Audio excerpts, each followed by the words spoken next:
Hey, awesome. There's two people here. I might just this. So how's everyone going? I'm not too bad. It's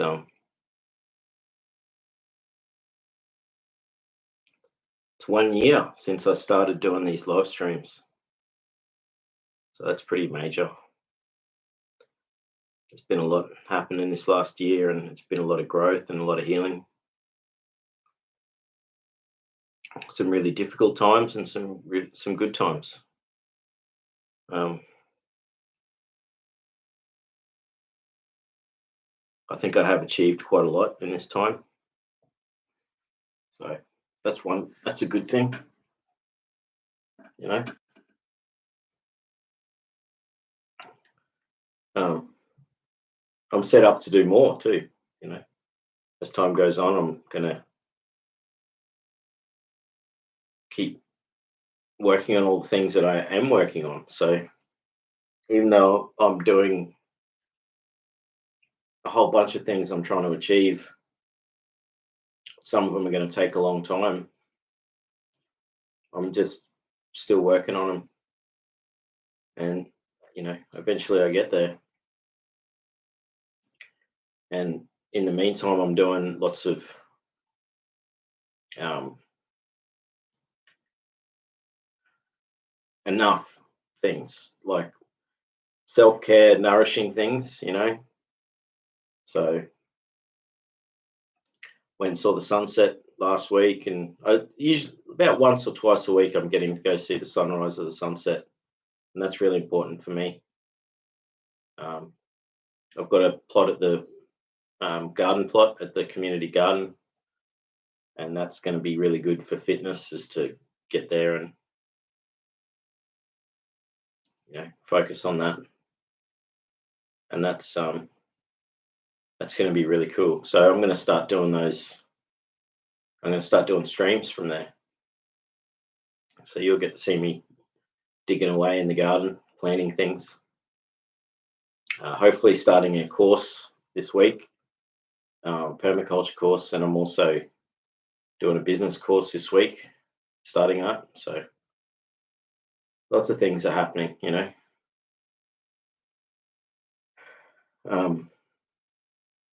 It's been a while since I've done a stream sitting here in my chair. It's my floor chair. I love this chair. It's got a perfect 90-degree back to it. So when I sit in it, I have really good posture. So I want to make a few more of these. Maybe even make them to sell. It's just so good having a chair that's got a solid back. Makes such a difference. Whenever I sit in a couch, I just slouch. Couch rhymes with slouch. Couches are comfortable. Don't get me wrong. I enjoyed them, but this chair is just brilliant, and I made it myself. And I can sit here cross-legged for hours and not get tired. Not get sore. Awesome. Basic Glitch is here. Basic Glitch says, hi, I'll be joining late. Excited to hear what's on your mind. Thank you. Well, that's it. I didn't plan anything really what I would talk about tonight.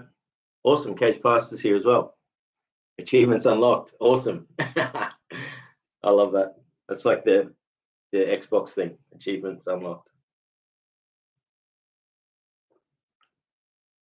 Cage Pastor says, hi, Glitch. So yeah, so what is on my mind? Maybe just going through like what's been going on. Basically says, hi, Cage. So yeah, it's been a lot going on in this year. A lot.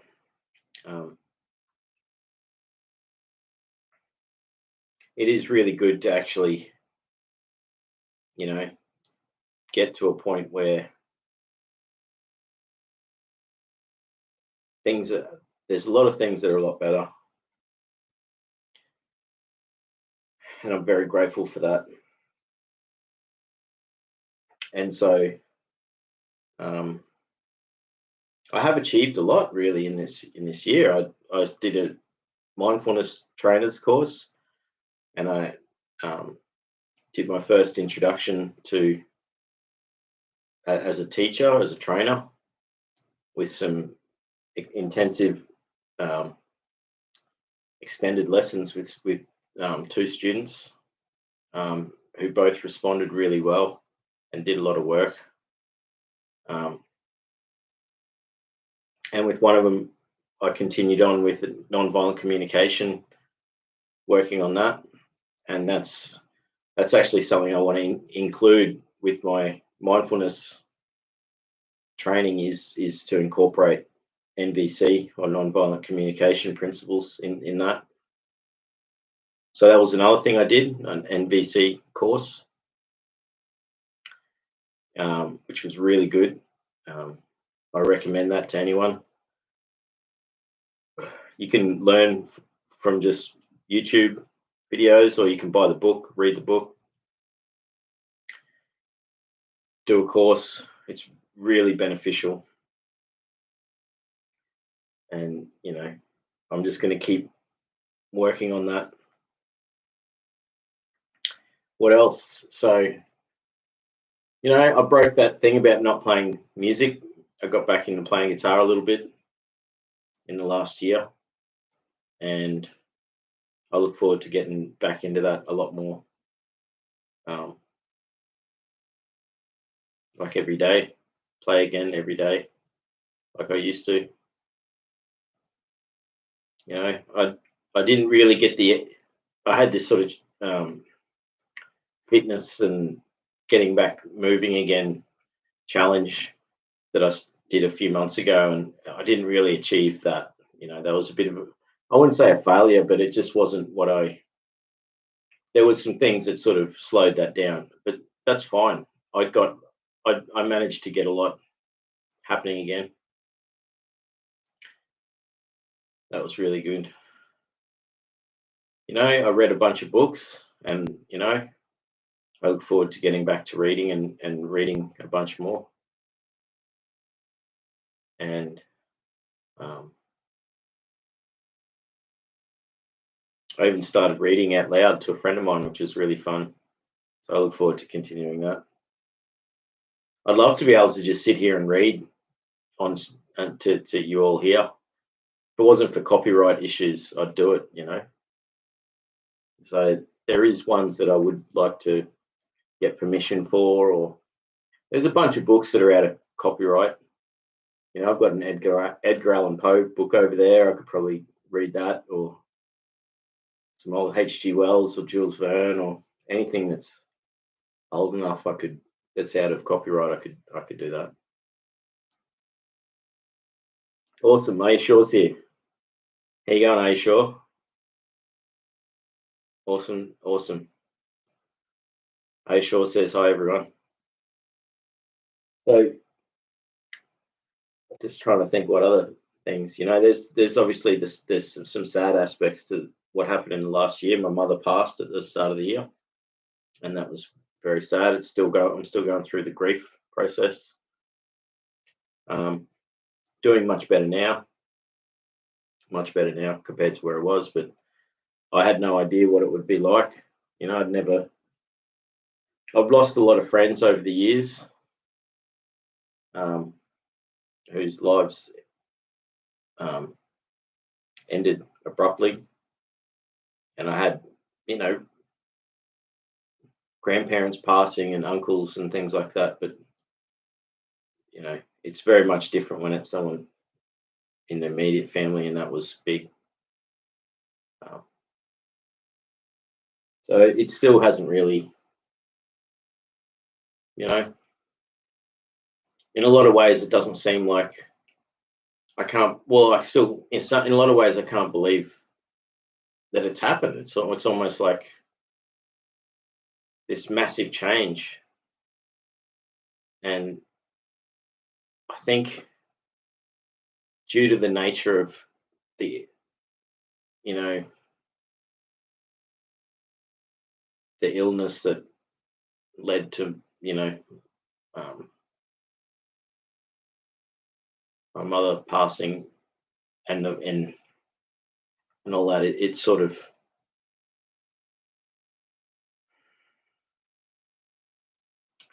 it there was time to go through the grieving process over time, you know. Cage Pastor says, "Hi, are you?" Alex is here also. How you going, Alex? Awesome to see you again, mate. Alex says, "Cheers, everyone,"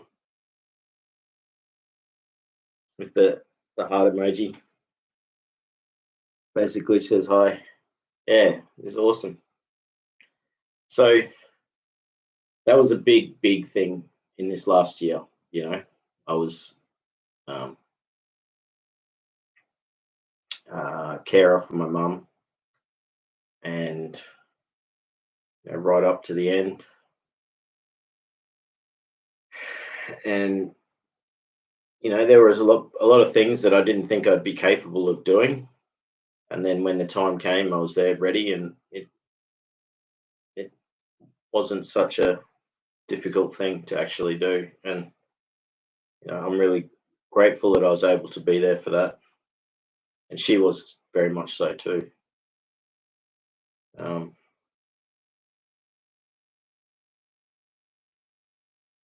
I've managed in this last year, as I've had this journey with you all. It is amazing how much I have managed to process things to the point where my trauma triggers are a lot more subdued now.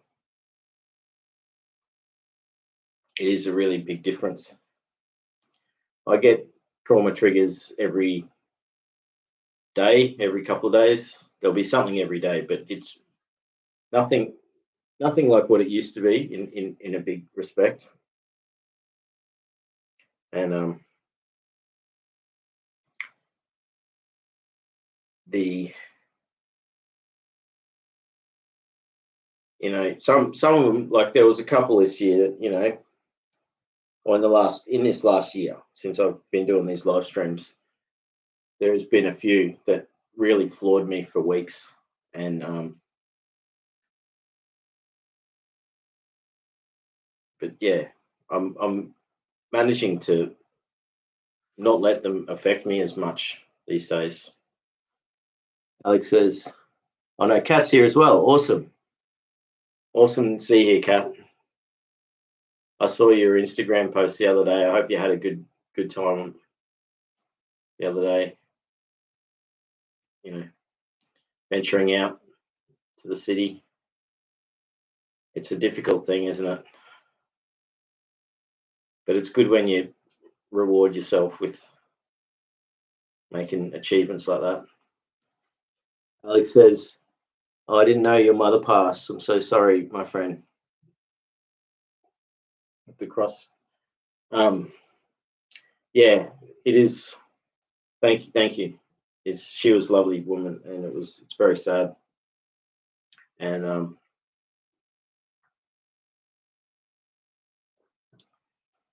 yeah, Alex continues, "Amen, brother. Same here." Cage Pastor says, "Yeah, I'm so glad to hear the triggers are fading." Yes, thank you. Yeah, they are. And a lot of that's processing. So as I've been going through this stuff in the last years, going through this, documenting it here on YouTube with the streams, I tried a lot of different things. A lot of different things. I wrote poetry about forgiving people, but then afterwards I was so angry that I was like, I can't forgive these people, not all of them. But it still helped, even if I couldn't totally forgive these people, I could at least try to. And then I did another thing where I buried the past, and I wrote down all these things on paper, and these were events and people that had hurt me in the past, and then I ripped up the bit of paper and I scrunched it up into a ball. And then I went up into the bush and I dug a hole and I buried it. I poured water on it like it was a seed, not to grow into something else maybe, but also just so that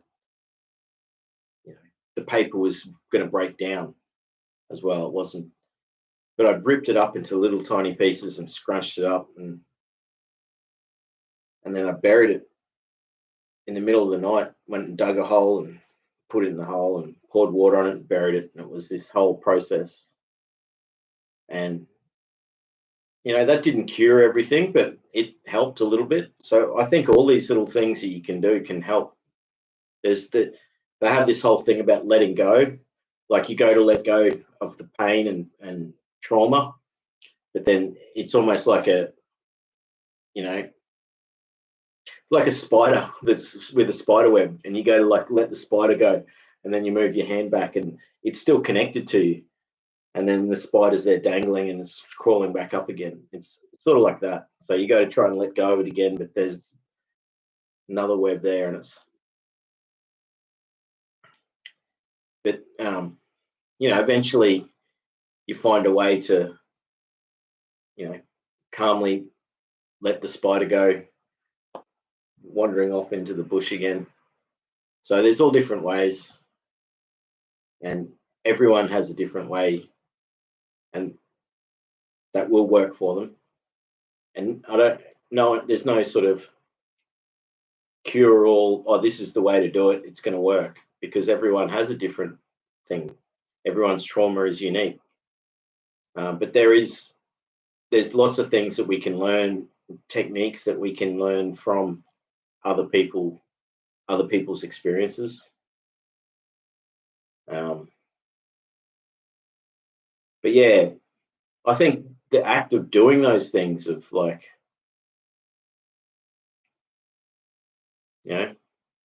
literally burying the past, writing stuff down, ripping it up, putting it in a ball, burying it, even if it didn't work fully, it definitely had some effect overall. I did notice a change. I practiced a whole bunch of things that there was one a few months ago, like 4 months ago or something. I went through a process of, and it was a process of letting go and surrender and letting things be. And it was a very conscious thing, and it was like I was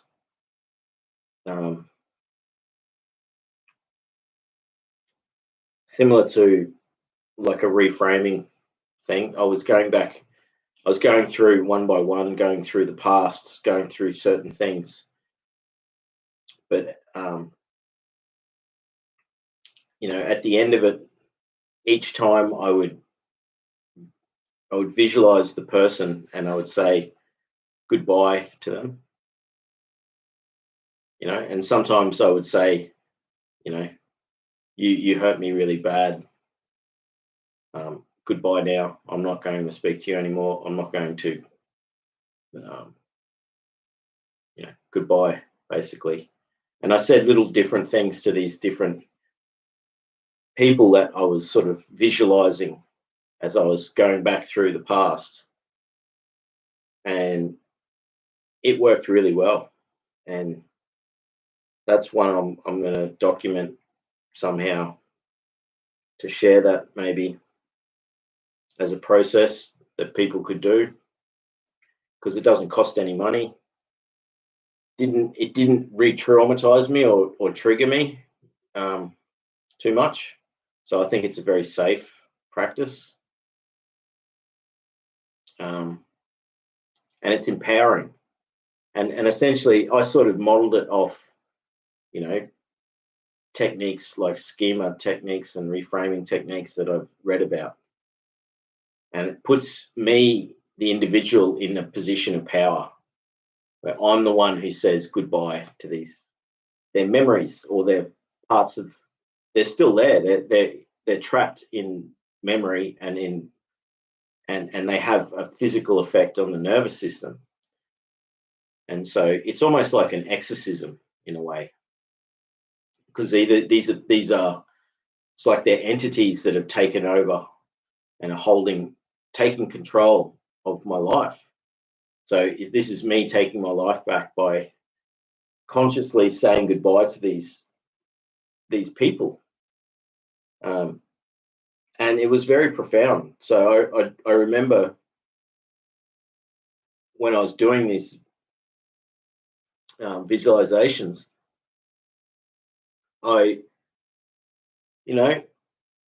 they would have different reactions, and in some respects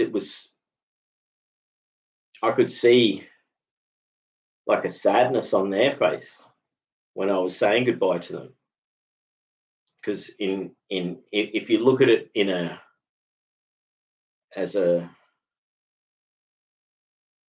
it's almost like they were conscious enough to know that this meant that they weren't going to exist anymore. It's like I was banishing. It's like they were spirits that I was banishing to the netherworld type thing. It was like, it really was powerful and profound and very simple, and it took a lot of work. It took a few weeks of focus on it. And,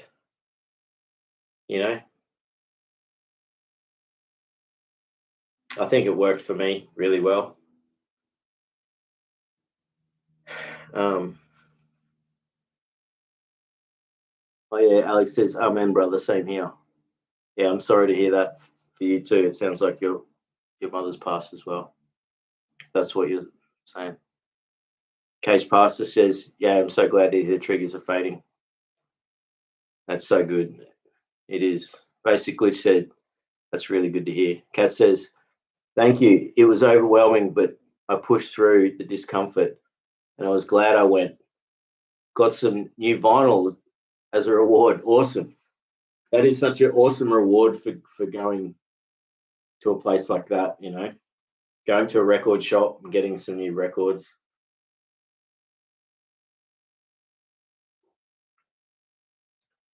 It was, growing up, that was my favorite thing. Like in my teenage years, like going into the city on a weekend I had just enough money to buy one CD. Or if I went to a secondhand record store, I could buy like a CD and a record or something. But I was mainly buying CDs. And I'd usually buy the CDs from a secondhand store, and I'd go through every single CD in the place. I'd just spend hours just going through. And the good thing with that is you could put your headphones on and just go through the CDs. And then you pull out one and you read about it, put it back, and something very special about that.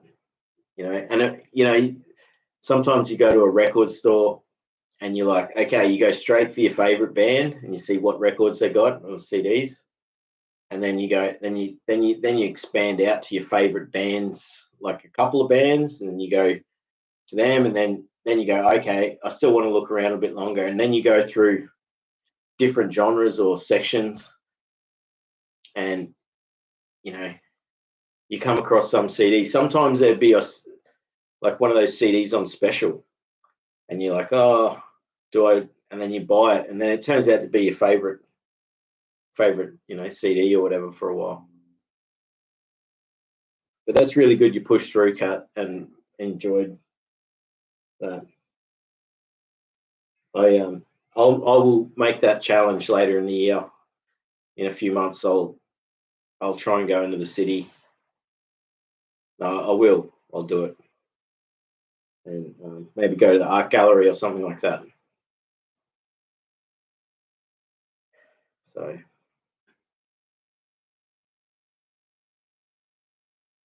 Pure Mood CD is the best with the hands like that. So yeah, I'll check that out. Pure Moods, awesome. MJG's here as well. MJG says, Hi, Luke, Pastor and Glitch. How are you? With the hearts in the hand and the waving. Oh, so good to see you. So, yeah, there has been a lot of progress and a lot of learning. I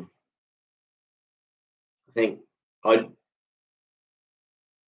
had like a couple of rough patches if I look at the last 1 year, and so yeah, they were something that sort of slowed me down a bit. Page Pastor says, "Much love, MJG." Kat says, "Hi, MJG," with the waving and smiling. It's awesome. This is like classic chat. Everyone's here. Are sure says, "Hi, MJG." MJG's got the smiley face with the hearts. I love that emoji with the smiley face with the hearts for the eyes.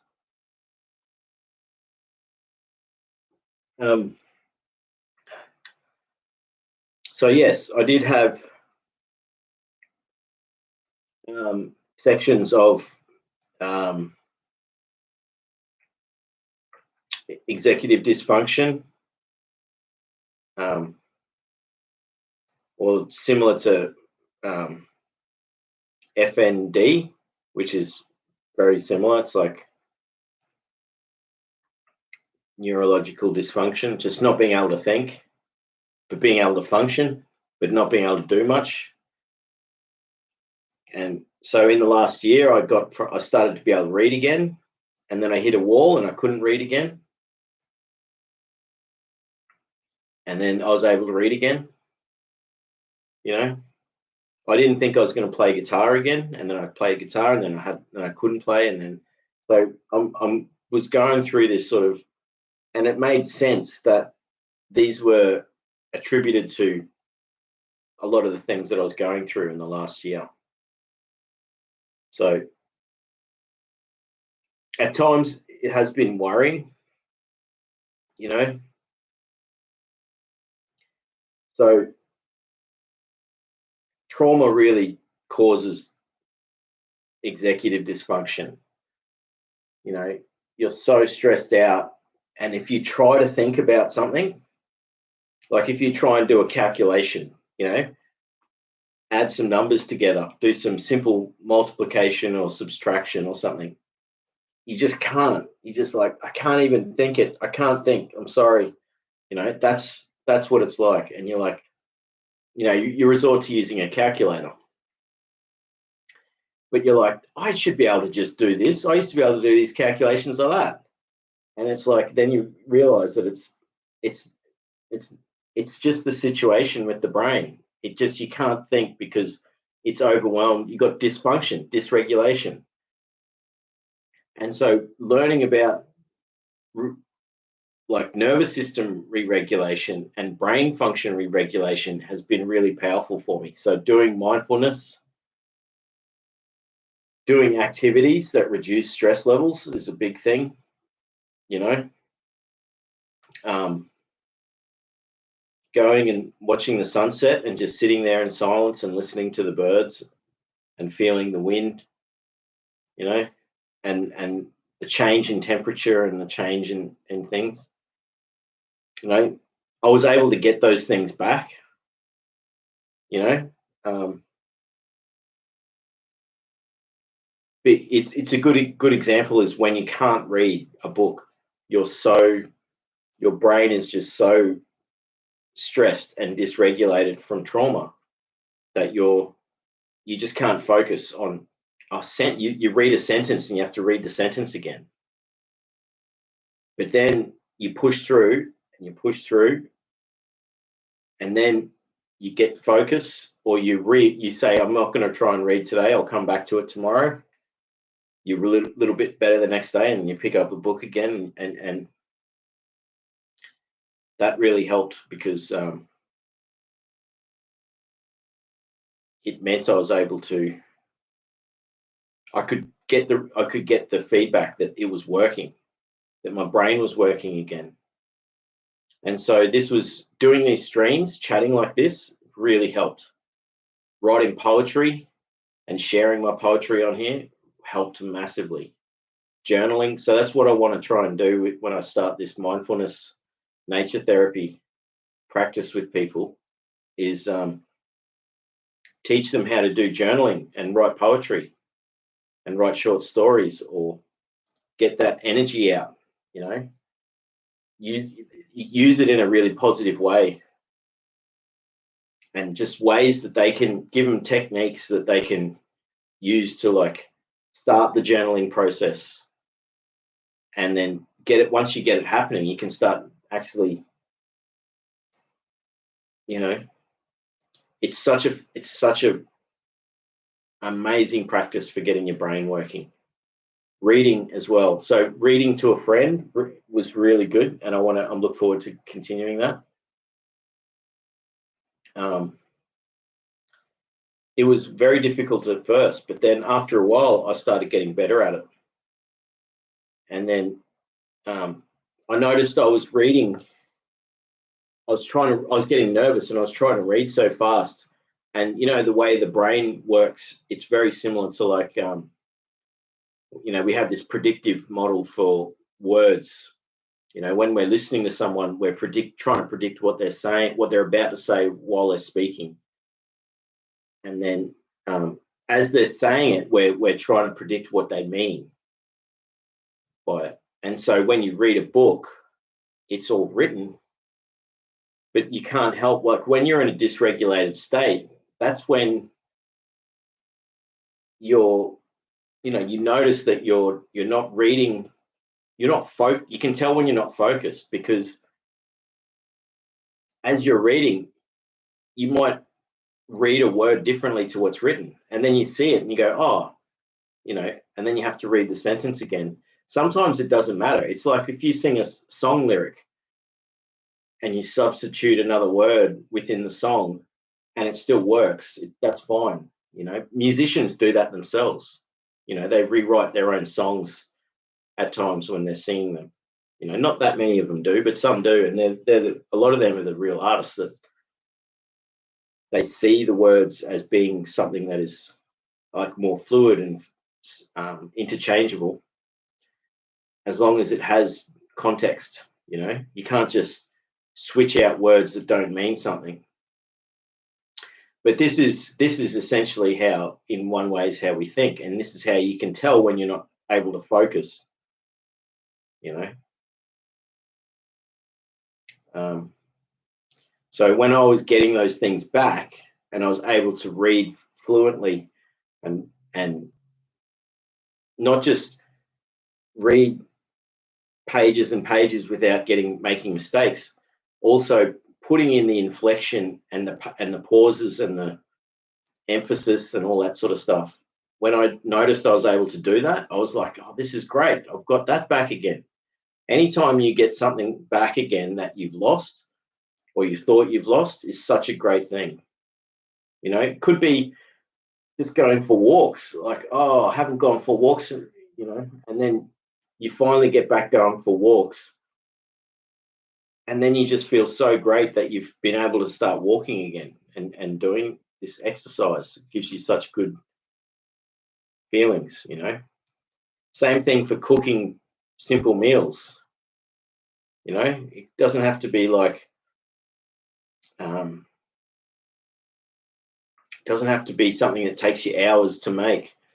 I often prefer food that is, you know, takes 20 minutes or half an hour maximum to cook.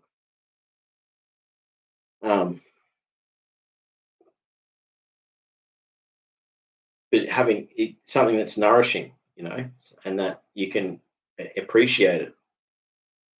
And especially if you've been in a place where all the food that you've been eating has been not that nourishing sort of food. When you cook that simple meal and you taste it and it's delicious, and you feel your body's saying, oh, thank you, you're eating food again. because that's what happens. So in the last year, I did get stuck in. That's probably where a lot of the excess weight has come from. Is like eating food that's not nutritious and not good for me. And then, so that's been a great thing to be able to get back to eating this food that's better for my body.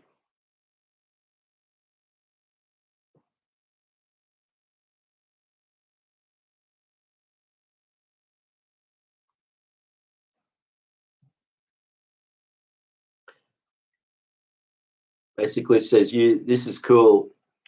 I'm in travel mood too. I'm excited at the idea of me put aside money to travel too. First step, Australia. Awesome. That'll be cool. That will be cool. Basically, it says, hi, I'm JG. How are you? Hope you're beautiful. Hope you have a beautiful, lucky day. That's beautiful. Alex says, hello, MJG. Waving. Kat says, congratulations, Luke, to 1 year of streaming. Thank you, Kat. And thank you, my friend. I know you've been there from the beginning, Kat. So we've been friends for a year now. How cool is that? You know, congratulations. Hey, thank you. Kat says, I'm so glad I clicked and have been able to share this journey with you guys over the last 12 months. Exactly. It's been amazing. Hey, I love it. It's so good. You know, I've got shivers now. Like, the connections and the friendships that, you know, have just been. And the great thing is that we, you know, we're real people. You know, we're real people here. It's special. So there's a lot of things with social media, just, or friendships even, like just the fact that we don't have to, like, we're all over the world. So we can share what it's like where we live. We've all have these different experiences, but we all have this common thing that we're all healing from things, and we've been through difficult times, and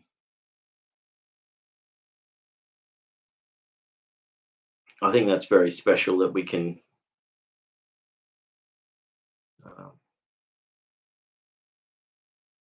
have these moments together as friends, as a group, where, you know, everyone's busy with things, everyone's got things going on, and we're dealing with trauma, so it can be difficult for us to communicate all the time. But then we get to, when there's times when we get to, and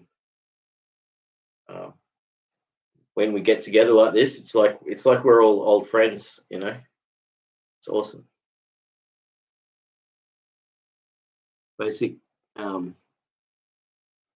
Glitch says, oh yeah, I don't know that very well. Even with calculator, it's weird, you know, but the moment has your brain just give up. Exactly. That's what happens, eh? But it's so good to actually get that back.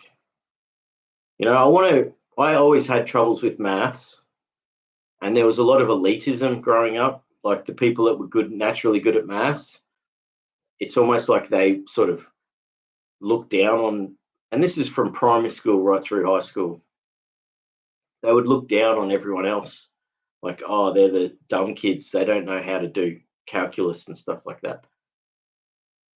And they sort of separated themselves as if they were the intellectual elite, and I thought that was sort of funny. But I didn't stop me from being friends with them, and not, I didn't take it, I didn't sort of, but it was still hurtful, because there was that. And it created, what it did was, it created even more of a barrier, you know, because I didn't then want to learn maths, you know, but I could learn enough. I was good at enough, and, you know, maybe that's something that I've got some good maths textbooks. So it'd be good to actually go back through and try and do these functional, practical mathematics and learn it again.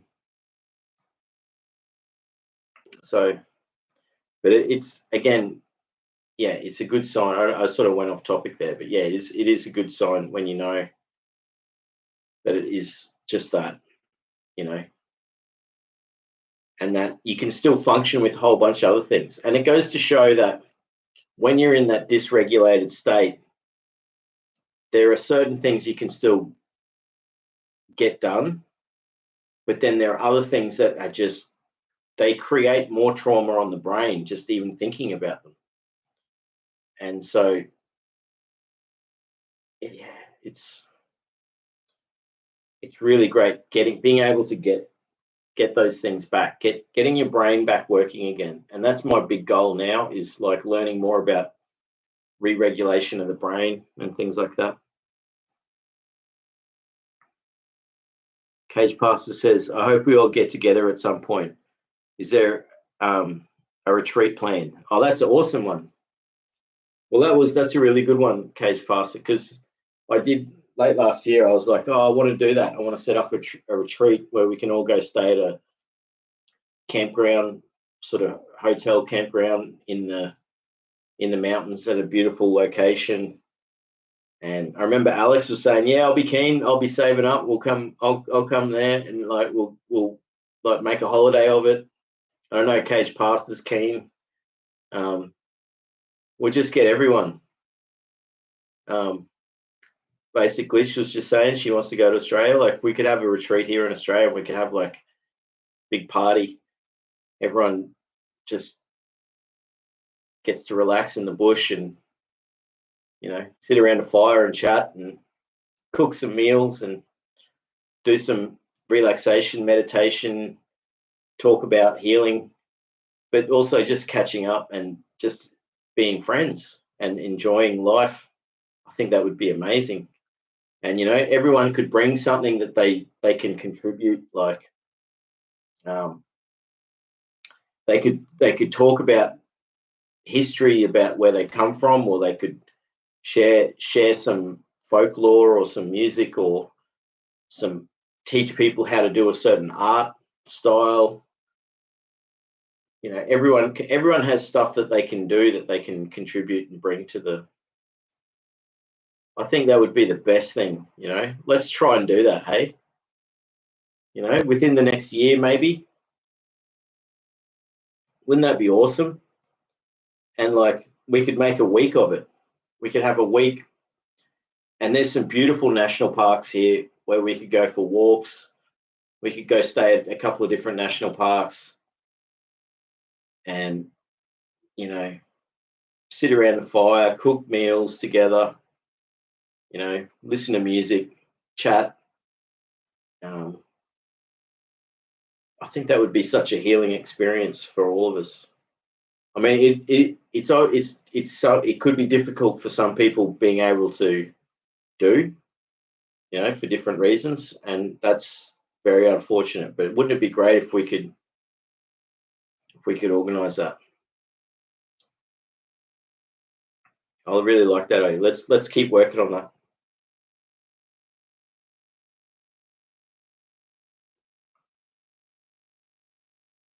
I think that would be awesome.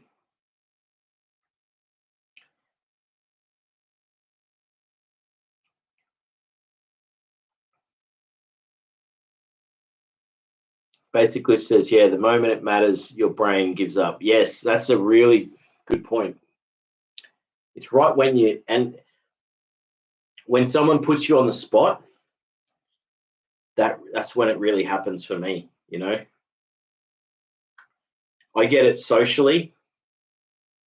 So if someone crosses boundaries on a personal, social level, and then if they start being very forceful or using manipulation techniques, even if they're not meaning to, if it's the way they're speaking, if that triggers me, I go into a freeze mode and everything just goes to mush. I can't think properly. Or, I go into people pleaser mode and then I start acting silly. So all this stuff is amazing. Getting aware of all this stuff, learning about all of these things, the social aspect, the re-regulation and the healing aspect, creating boundaries, self-care, and all that. It all combines. The more you do, the better things get. And so I think the future is just going to get better and better for us all, just by becoming more aware of what we can do, rather than being bound by like these things that have affected us for so long.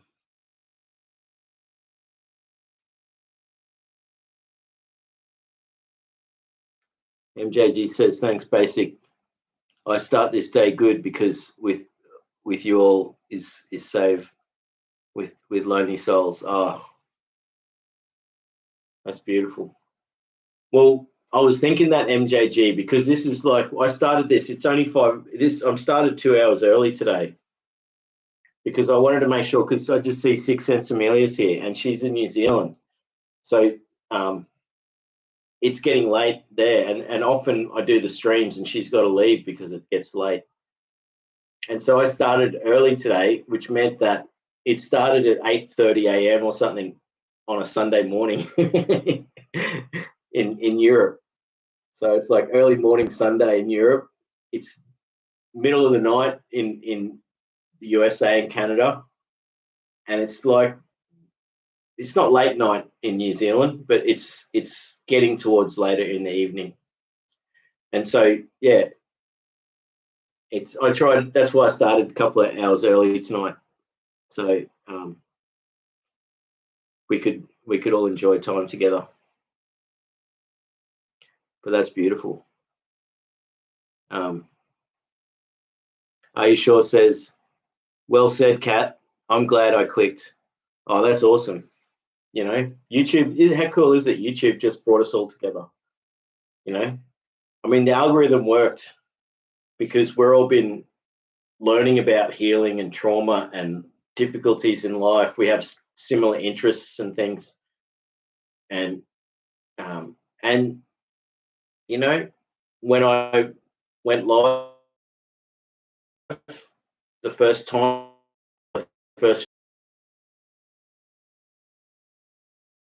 oh, I'll see what this is about. Turned out to be this really great community, you know. So, and everyone here is what makes this community. So that's what I love about it, you know.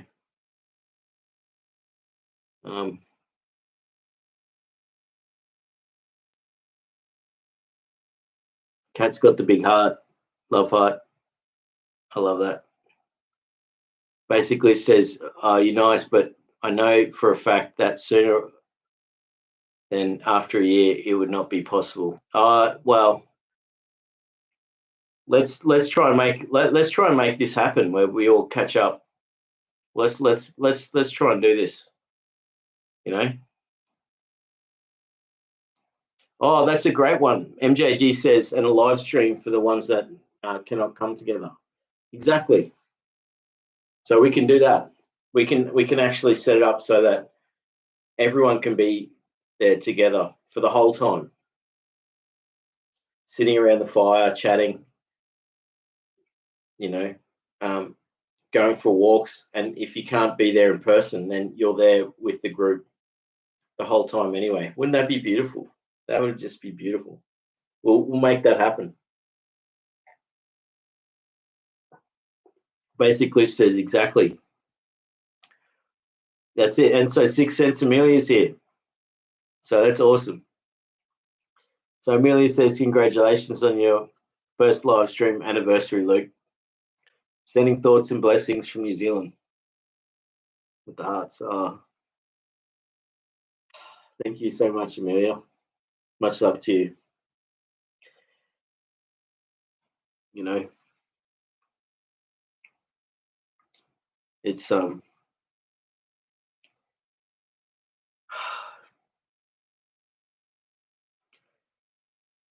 I'm just overwhelmed with just the love, and everyone's so lovely here, MKG's got the smiling face. Are you sure? Says hi, six cents. 6 cents says hi. Are you sure? MJG says 9 o'clock in the morning now for me. There you go. So it's early on a Sunday morning. There you go. It's 6 cents. Amelia says 7 p.m. Sunday evening. So it did time. It did time pretty good, didn't it? Like it's good. We're having a great time. I'm glad everyone was able to join. And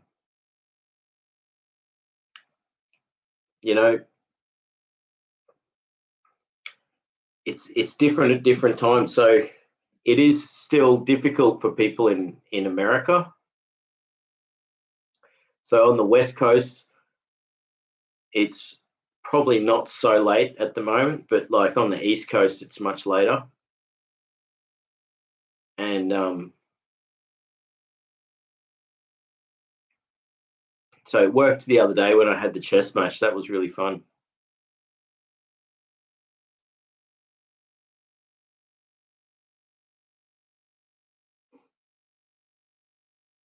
Basically says, yeah, I just wish there was something people could do when they crash at first, because you don't know what's going on. You don't know what to do. And if some of us are really stubborn, we try to continue with our old stuff that we can't do. Hi, Six. New Zealand is a beautiful place. I hope I'll be able to go there one day too, to look. Yes, awesome. 6 cents. Amelia's got the rainbows of hearts, which is beautiful with the hug. MJG says, hi, Six. Basically, it says 9 a.m. for me too. 6 cents. Amelia says, hi, Basic Glitch and MJG. MJG says to Six with the, it's like the upside down face. So it's like, because that's it. We're in the Southern Hemisphere, so everything's upside down for us. Well, we're both like, you just had you had summer solstice yesterday and we had winter solstice. I love that whole thing about the North Hemisphere and the Southern Hemisphere. But even with that, it's not like a perfect opposite, because the way the Earth's tilted, the Southern Hemisphere still gets more sunlight, because of the way it's spinning, like around the sun. It still gets, even though it goes like that, it's still, so it's this. But then, north is south and south is north. It's like everything is relative. Everything's relative in certain ways. But there's so many things that are just fascinating, like cyclones and hurricanes spin opposite directions. The Coriolis effect, and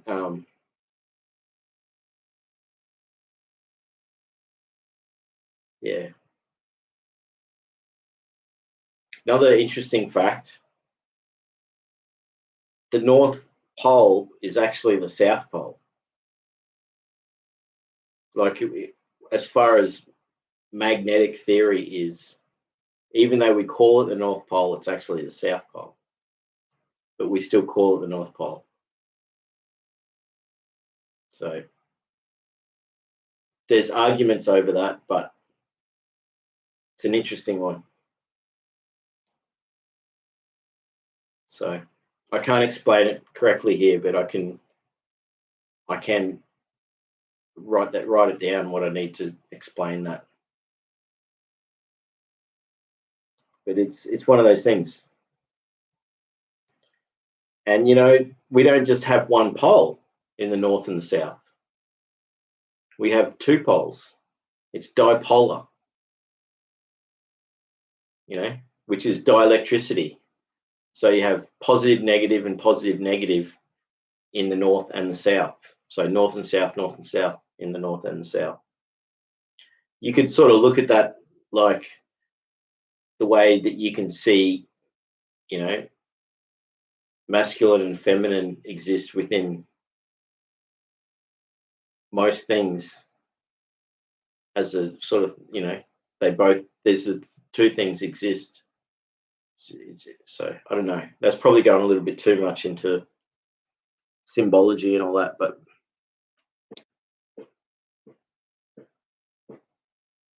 dielectricity is certainly a big thing.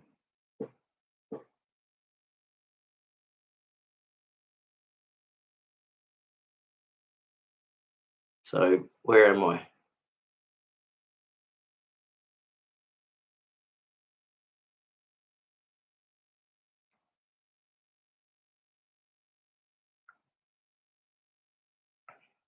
Here we go. Basically, it says, yeah, continue with our old stuff that we can't do. High six. New Zealand is beautiful. Oh, yeah, I read that one. I hope be able to go there one day too to look. Exactly. It's the land of the long white cloud.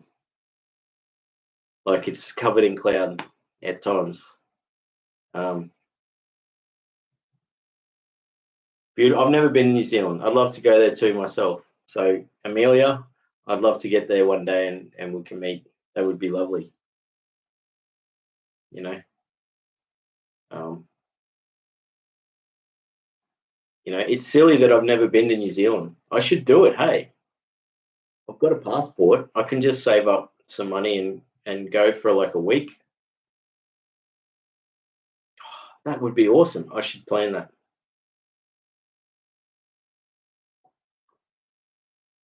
MJG says hi, six. Oh no, yeah, I've caught up with these ones. Six Sense says, I'm a little tired, so I'm not very chatty. That's all right. That's all good. Six Sense Amelia.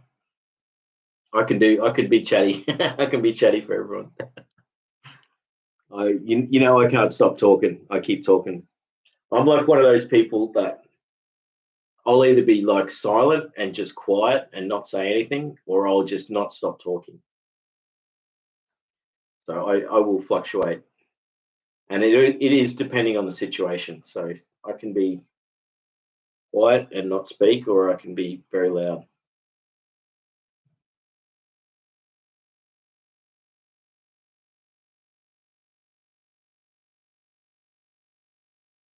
Are you sure? Says 3 a.m. over by me. Happy all are here. Awesome. And that's it. There's a few like a bunch more people from like Canada and America that aren't here tonight, but they, you know, they were here. A lot of there's, you know, everyone's here at different times. Not everyone can just join. You know, it's like a live stream that it doesn't always work for most people, and it's just always great when people can be there. You know, but I appreciate everyone here now. This is amazing. So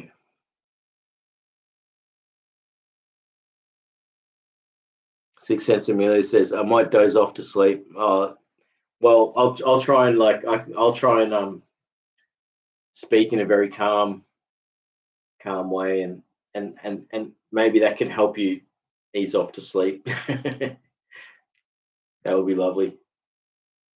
I can talk about like peaceful things like the ocean, the wind, the gentle breeze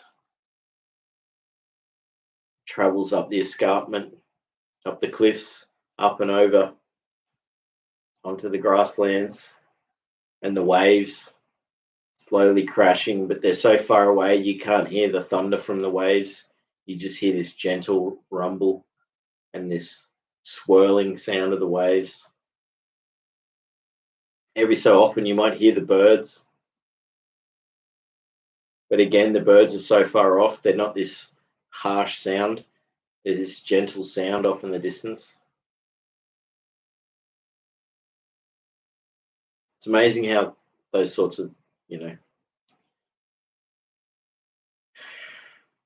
visualizations or thought meditations can really take you to a place of calm and tranquility. Like here's an example. Like, you don't have to close your eyes, but you can, and just imagine you're sitting on a rock next to a waterfall in the forest, and it's a warm day, but you're in a nice cool spot. You're sitting on a cool rock, and there's this warm humidity from the mist that comes off the water hitting the off the waterfall, and then so you're neither, you've been walking, but you're cool, but you're not getting cold, you know. So you're just very comfortable. Everything's in this beautiful, stable spot.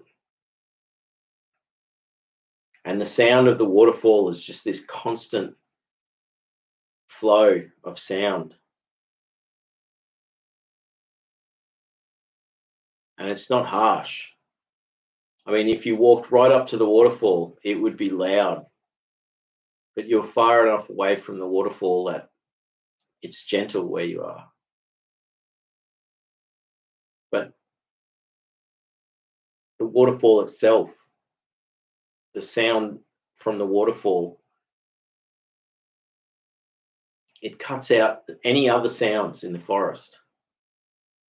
So it's almost like you're in this bubble in the waterfall, sitting on a rock, calm and comfortable. Every so often you can hear like the little sounds of like the bubbles in the water, the eddy currents making like swirling sounds. Because the water from the waterfall in the pool, it eventually meets some rocks as it travels off down the creek. And so you've got this sound of the waterfall, but then you have this sound of the swirling sound of the rocks and the bubbles.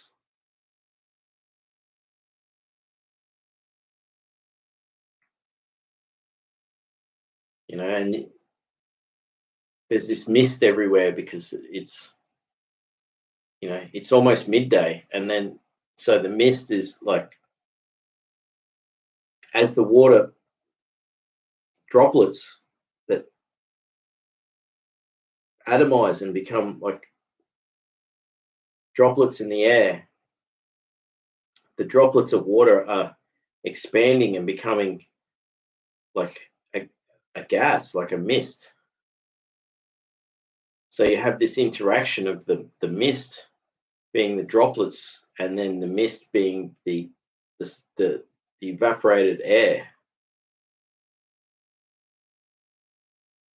So it's like creates this sort of bubble around you.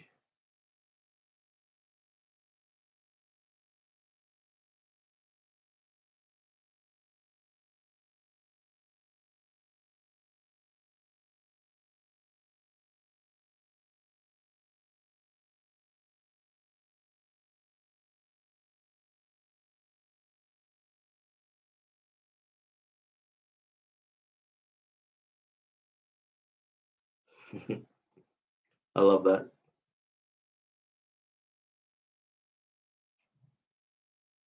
He sure says these streams bring us together, like we're all exosphere campfire together. That's awesome.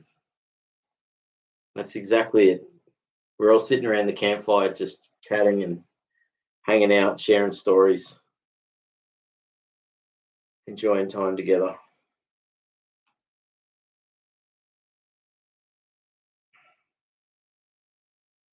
I appreciate it. I appreciate you all.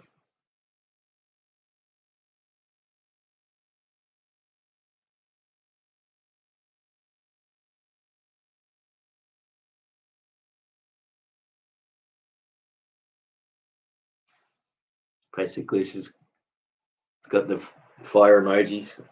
Like it's the campfire, exactly. Yeah, And that's it. Like Cage Pastor says, we're going to do it. We should have like a retreat, and it's like it's a not for profit retreat. No one's. It's not about making any money. Let's just try and get everyone to hang out together. And if we can't, anyone who can't make it there in person, they can be there in like there'll be a constant live stream going so that we can all be there. I think that would just be the best.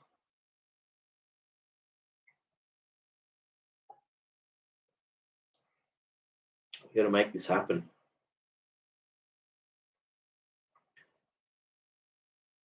This is amazing. I just looked up and it's like 1 hour and 5 minutes. So isn't it amazing how time can stand still sometimes? Sometimes you can just look at the clock and go, oh, 3 hours, 4 hours have gone by. And it's like 1 hour and like we've had amazing conversation. Like think about it. Like we've talked about so many different things. It's amazing, you know, like wow. I think that's awesome. So what else? What else is going on? Well,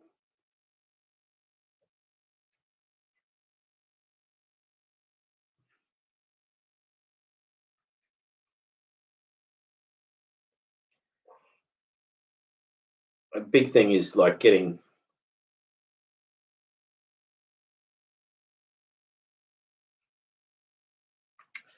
new things this week. I'm starting 2 courses this week.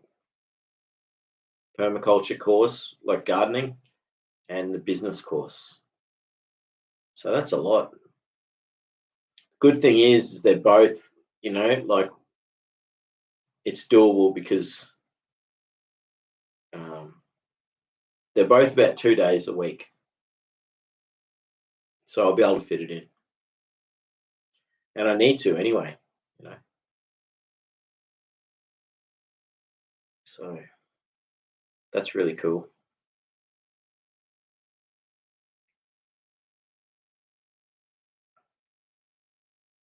I'm just trying to think what other cool stuff. Like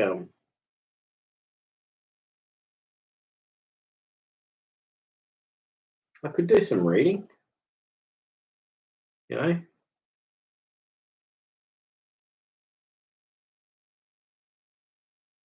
What could I do? I could do some reading.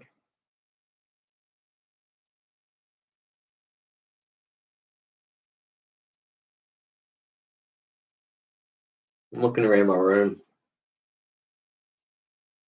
I know I want to do some art stuff soon, where I do some painting and drawing and stuff on stream. But I do like the idea of reading.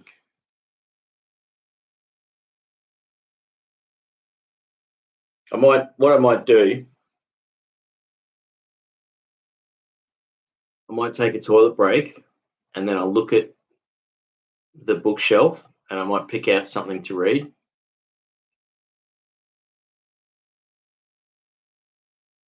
I think that'd be fun. I'll try and pick something that's like not, you know, something that's interesting, but like I did see the Edgar Allan Poe. I thought that'd be fun. Maybe some other that or some short stories or poetry or something.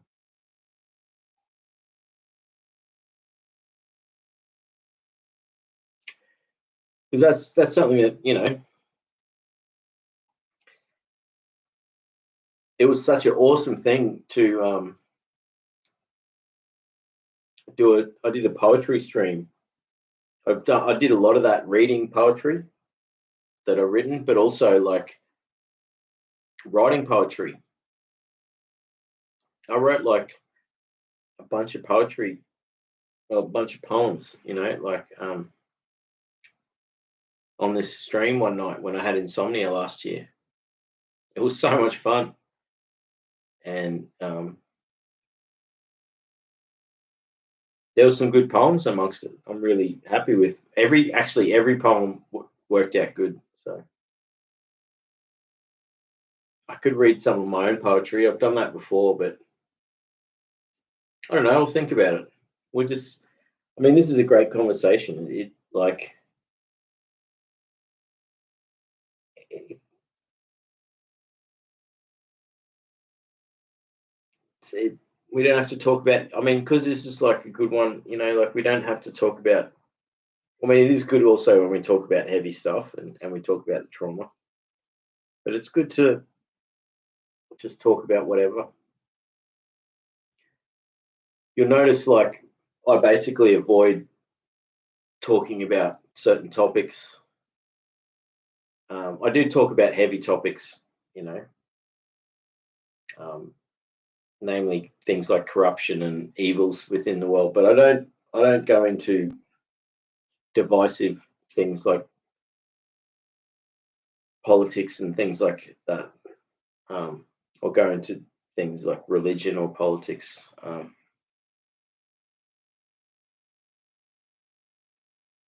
I respect people having religious beliefs um, and I just don't go into that much or politics, but I will call out corruption and the contradictions that we have in this world. Like, but it's probably better to be productive, isn't it? Focus on the positive. Focus on what you can do for each other. What's beautiful, what you can focus on. Because in a lot of cases, we are tricked into getting upset about stuff, and all that does is prevent us from actually doing what we should be doing anyway, which is just enjoying life. And like one of the things with trauma is that that's already doing that to us. Like we're basically having to deal with every day this thing that's sitting there, or multiple things sitting there and affecting us, whether it's trauma or like a physical or medical condition that's altered our life. It's not fair. But what's great is being able to sit under a tree and watch birds fly through, and then they land on a branch and they chat to each other and then they fly off. And you're like, oh, see, you know, or it could be an insect, could be a water droplet that's like run down a branch and then it's just dropped off a leaf and it's just hitting the ground. But you're there at that moment and you get to see it. And it reminds you that you're living and that you're part of nature.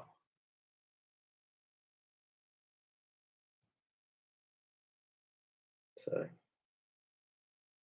appreciating all those beauty, like the glimpses, like I love it when you see like light through the leaves and you see this like the sun flicker and dance in the silhouette of the leaves.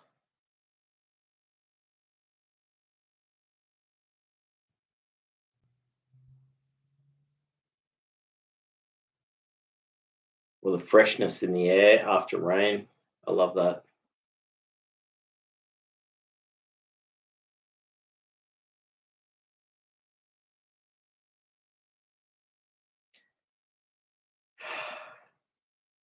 Well, I'm going to take a short break. But how amazing is that? Like it's only like an hour and 14 minutes, but like this conversation is like, it's like we've got into a time warp and like time stands still. It's almost like time stands still when you're having fun, when you're connecting with people.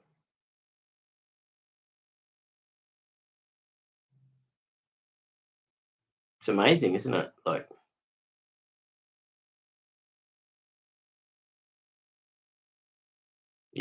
Time really is relative.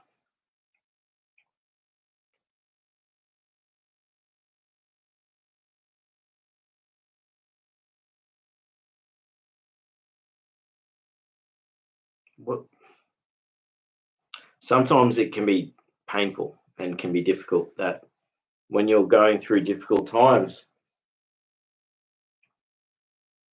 time can feel like it is standing still, and it can go slower and slower. But it's not here, you know. It's for a good reason. We're enjoying it. Like, we're having a great conversation.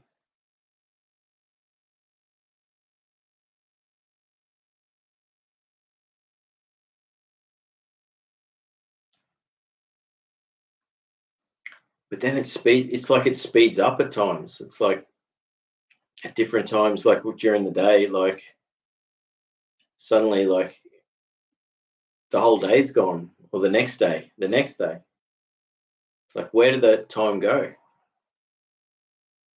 That's what I'm amazed by, like how it's so relative.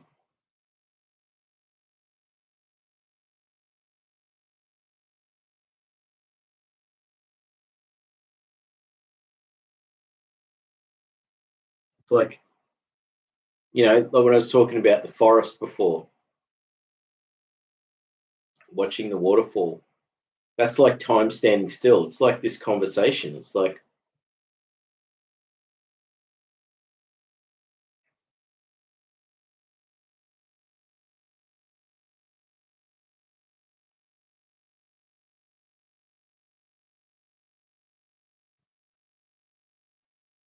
basically says, yes, definitely. It's smiling. It is cool. It is, isn't it?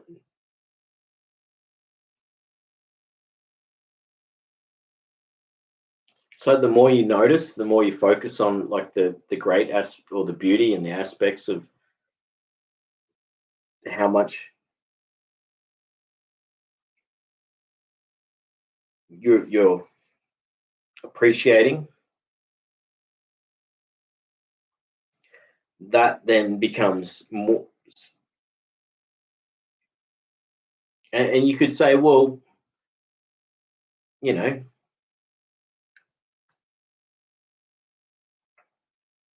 it was always, you could say that time is still ticking away, 60 seconds to a minute, 60 minutes to an hour, 12 hours to half a day, 24 hours to a full day.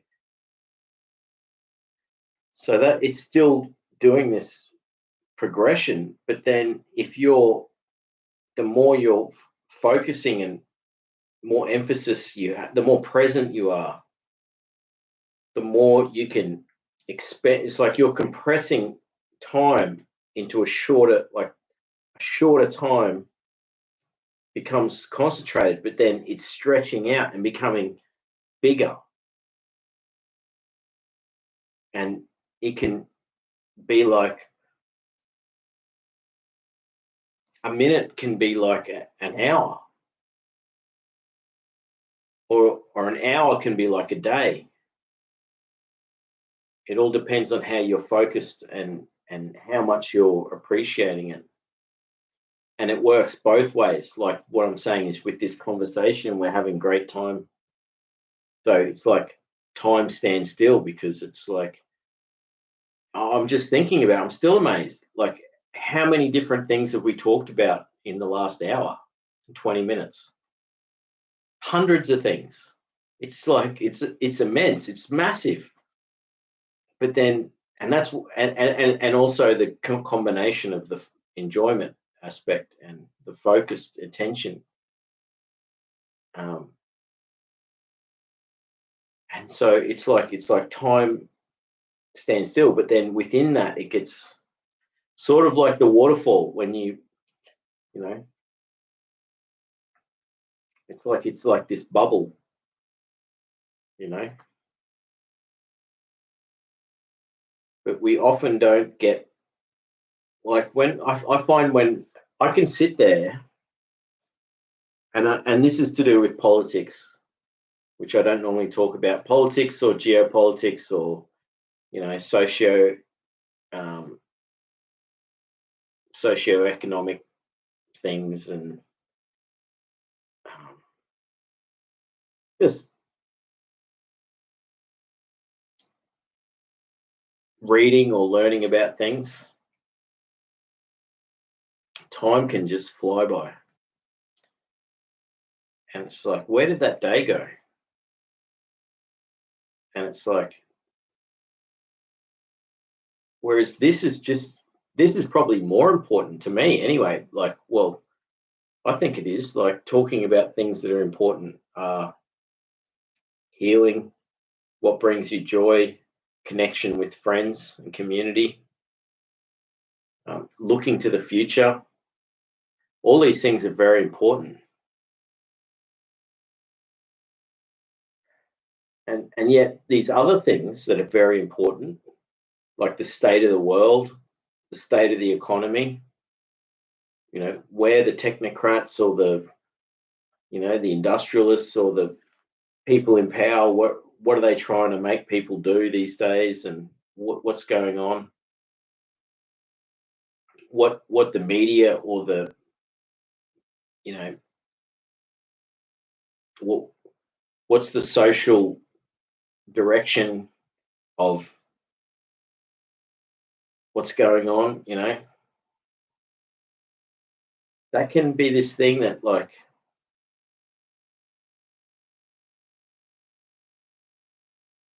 it can go on for so long, and I like to think that we talk about what matters here. Healing, self-care, personal growth, connection with others, you know resolving resolving things, issues, pain, you know those things are powerful. So I don't know, I'm just going off on a tangent, but I'm just trying to say how awesome, like, a good conversation can be like this. It can make things, but then, as we all know, with trauma, is like, things can stretch out and take forever, but then they can also, like, become like a blur. Like, all this time can just go by without realizing how much time's gone by.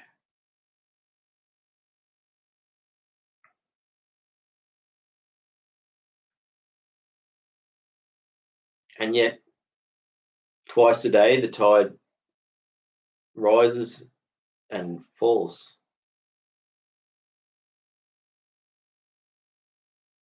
Each,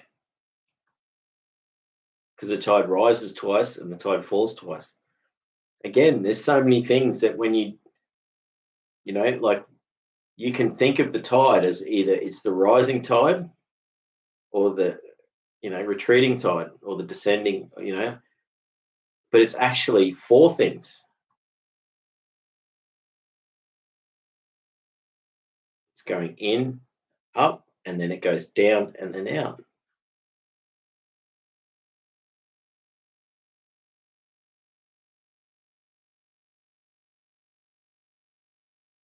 But it's also a combination. So it's that both things are happening at once, and then the both things are happening, that.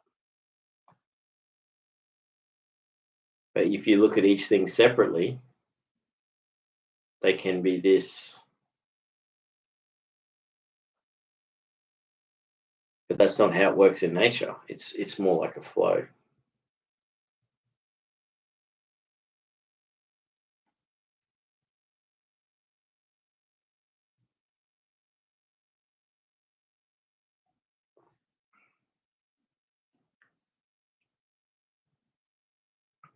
So for me, like, being away from communicating, being someone that enjoys talking but also enjoys silence, it's a difficult thing when you are isolated more, where you don't speak much. So this has been amazing for me to have this connection, and not just the connection, also, and the communication. It's the friendship as well. So like after disconnecting with people, friends,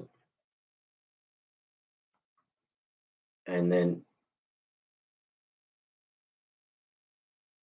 reconnecting, it's a really good thing.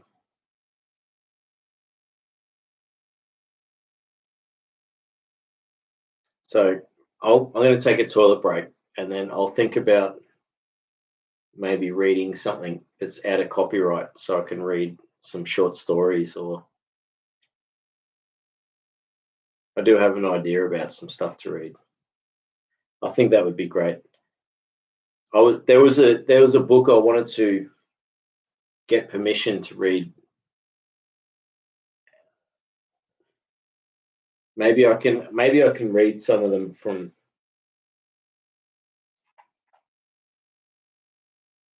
Maybe it'd be great to read some Tolkien. There's too much copyright on that.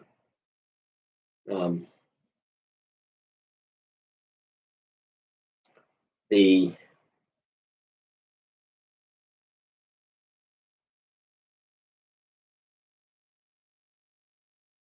Yeah. So I'll take a toilet break. I'll come back and I'll read some stuff. I think that'd be fun. I hope you're all here. If not, thank you for being here. But I look forward to it. Like I said, this has been an amazing chat. I'm still amazed that we've covered so many different things. We've talked about so much. And this is the thing that gets me, is like time stands still when you're having fun.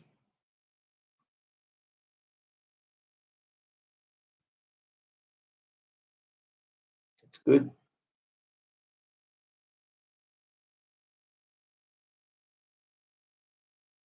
All right. I'll stop talking about it. I'll get up and I'll be back in a few minutes. All right.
That was close. I almost knocked my guitar over.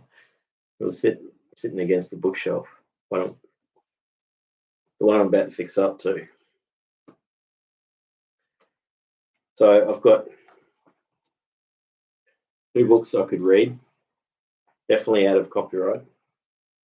It's Edgar Allan Poe. I got Isfan Orkney, 1-minute stories. And I was going to write to the translator and get permission, and I still will, because I'd like to make some quality readings of these short stories. These are called 1-minute stories. So I might do these ones.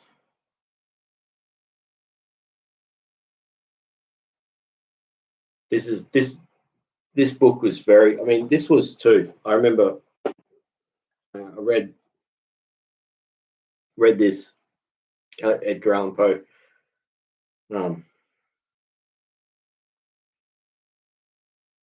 I think I bought this. I'm not sure. Well, we used to buy books from the secondhand stores when I was a kid. So I'm not sure if I bought this or inherited, but like I've had this since I was, early teens or whatever. And I remember reading it.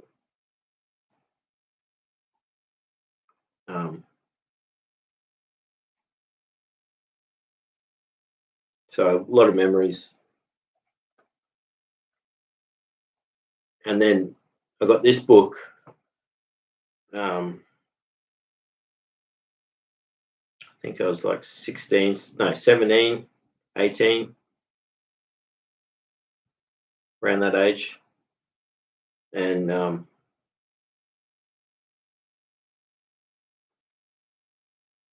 we had, I got it through, it was through a review copy to read. And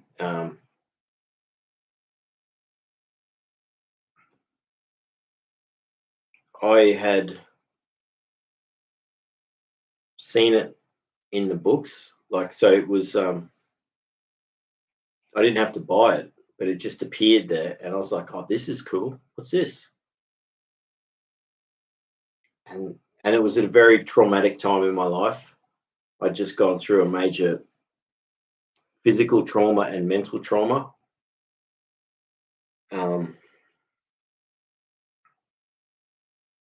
And this was a really great thing for me to have, because I remember retreating to this book a lot of times and just flicking through, opening it up and reading, because they're 1-minute stories, So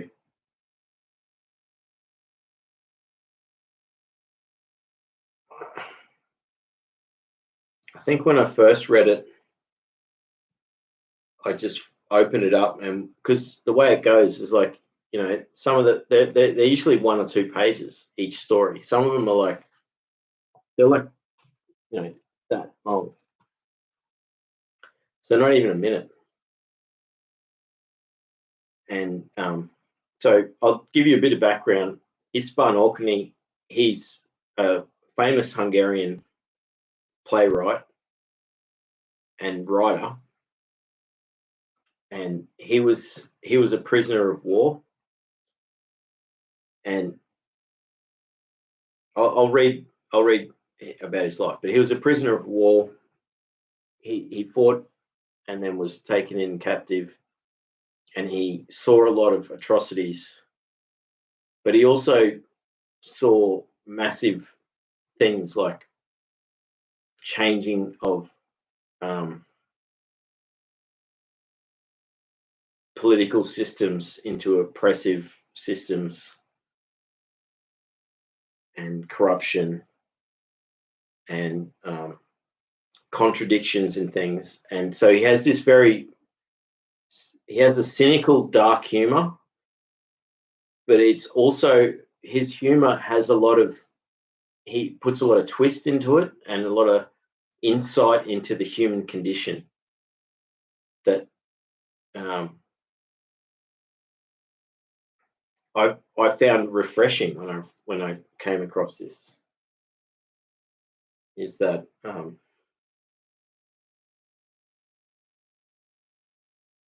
this book really at several times in my life, like I would pull it out and I'd be like, because I could see also knowing what this person went through, and so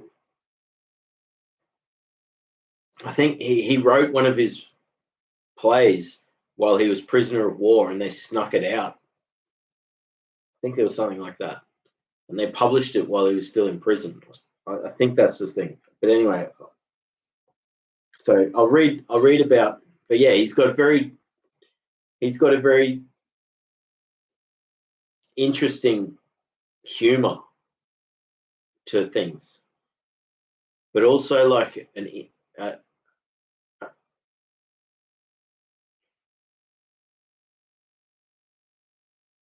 when you see like what he went through, and ironically, a lot of the things are being sort of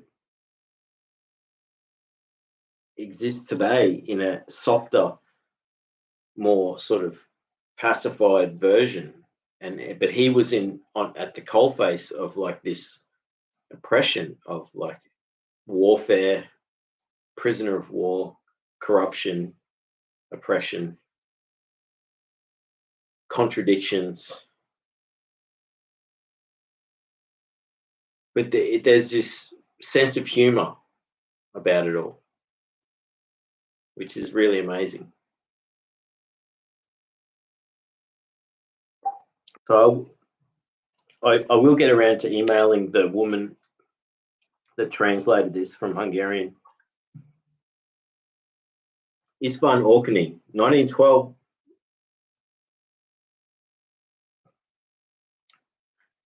to 1979. So he died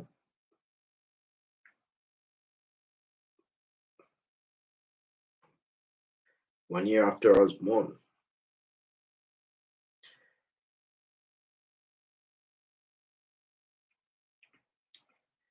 He's one of the. Sorry, just give me.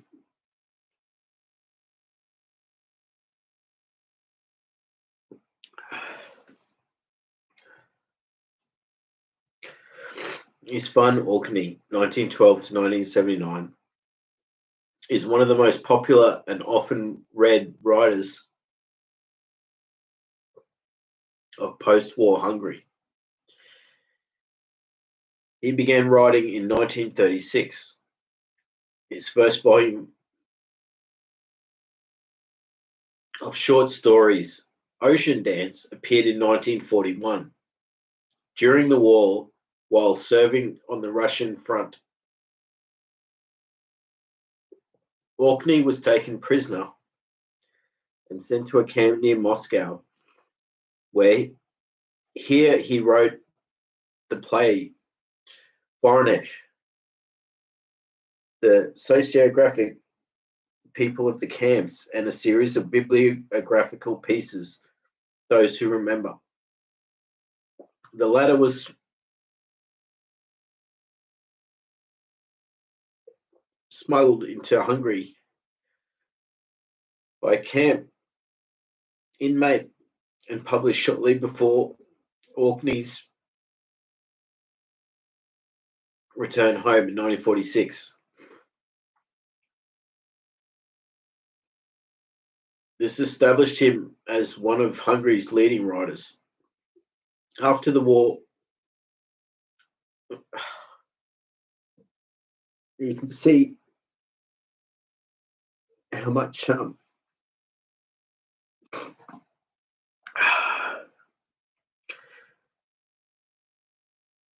this book meant to me reading it.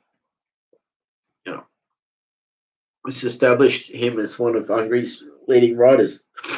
After the war, Orkney's writing appeared in quick succession. short stories, novellas, novels, and plays. Orkney's continuing popularity with readers was established by his 1 minute stories, which he continued writing till the end of his life. The present edition is the first comprehensive collection of the 1 minute stories to be published in English.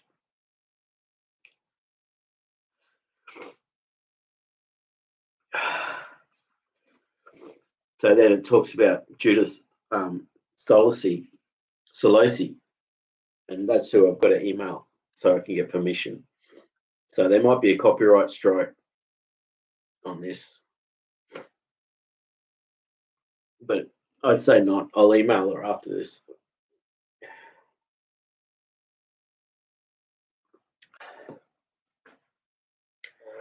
Because I'd like to actually do quality versions.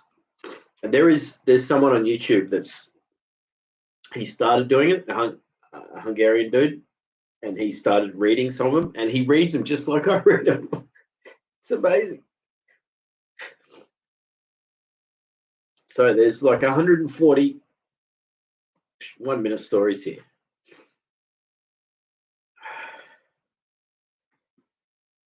So I won't read the introduction or how to read it. I'm just going to start reading the actual.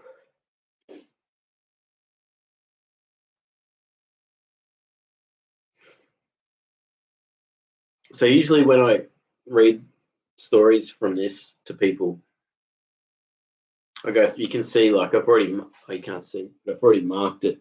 I wanted to make quality versions of this. And I even learned how to play like a song on piano for one of them, because I wanted to like do it with music and everything.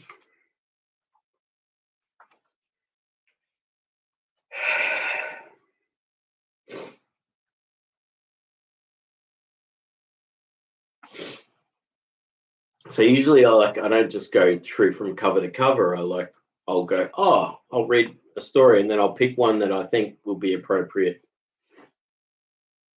And I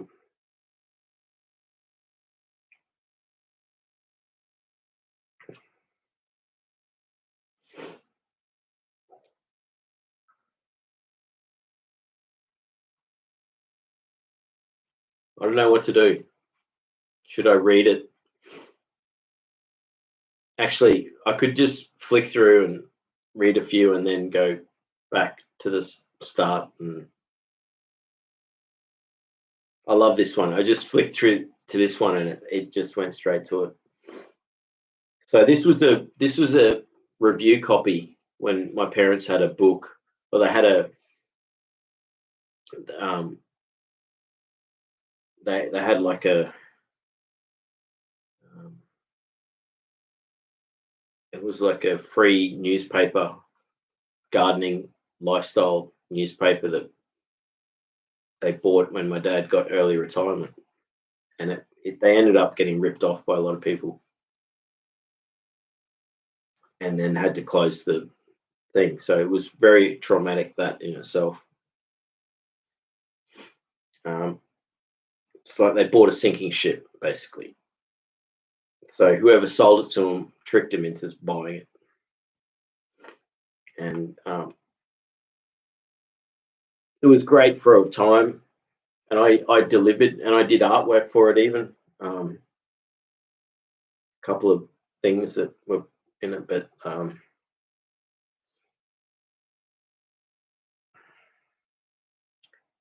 it was difficult because it was a free color newspaper that was about lifestyle and gardening and heritage, and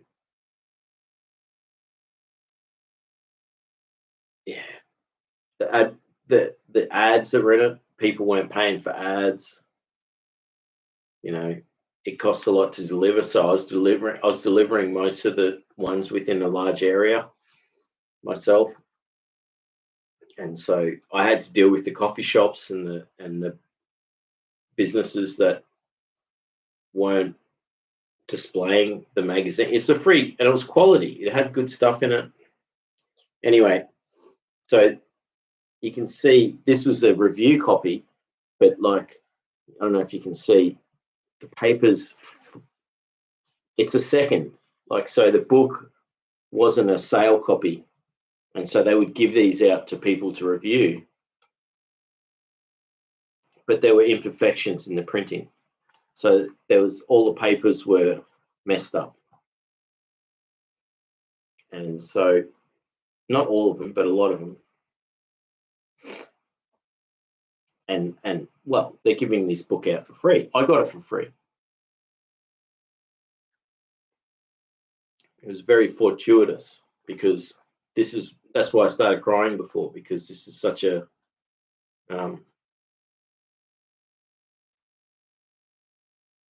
at the time when I remember seeing it in the pile of books, and I was like, oh, what's this? And I was reading, oh, this is cool. Like, and then throughout my life, whenever I've been in a difficult time,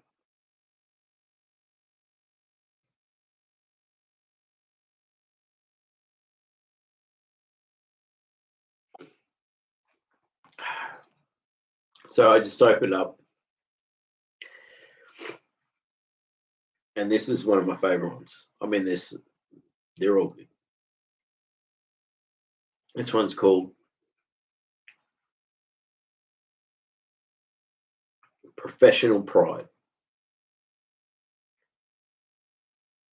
I'm not made of putty. I know how to get a grip on myself.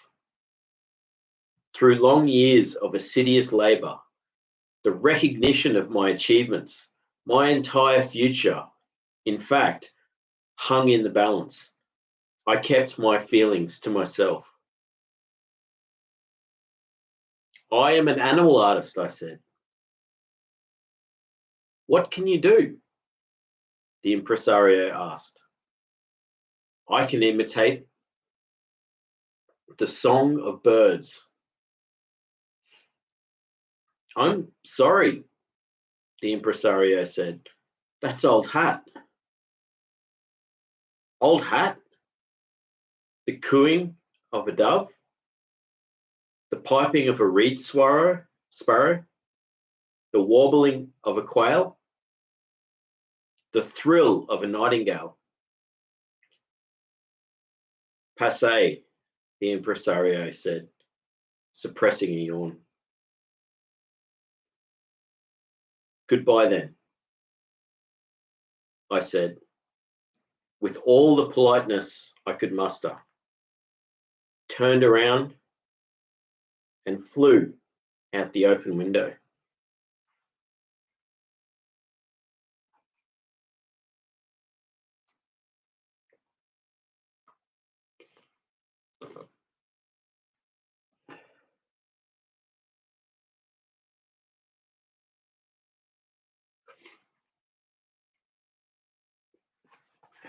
So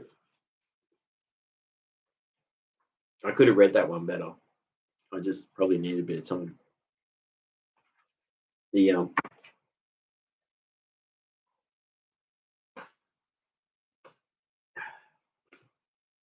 excuse me. So because these are Hungarian names and a lot of places and things like that, I might get the pronunciation of the names wrong, but it's just the way I've learned how to say it. This one's called The Death of the Actor. And before I start, you got to understand, these are 1 minute stories, so they're all different. Some could be like it's a newspaper article, like that last one was like a situation with two people. Some are like letters that are written back and forth between people.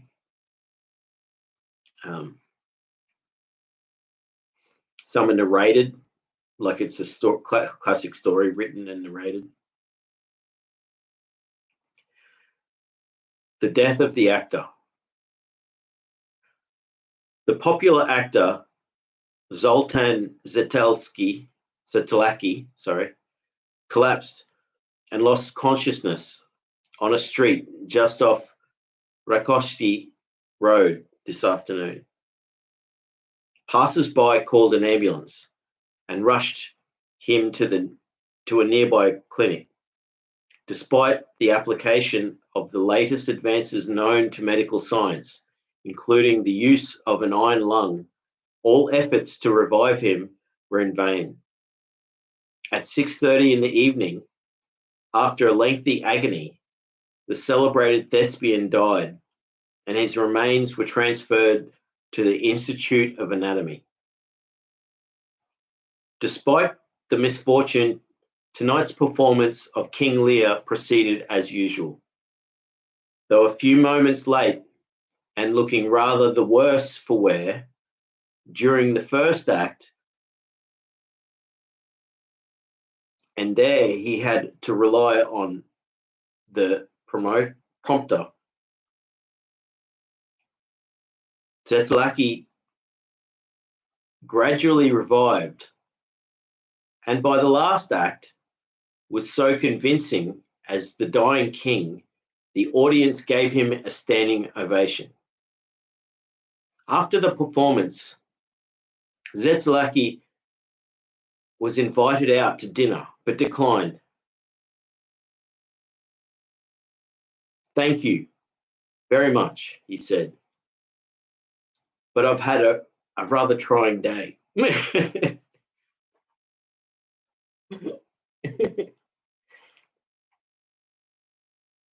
And you can see this guy's humor was like,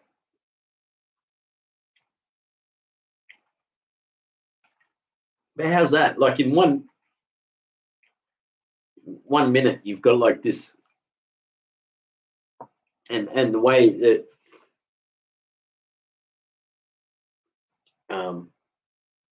it's like it's a news. That one was like it was someone on the news reading what happened, and then it was like, oh, but this guy died, and then but he was sent to the morgue, but then they brought him back, and he still played the last act of a show, which was very authentic because it was a dying king. And then they asked him, "Oh, come out to dinner with us."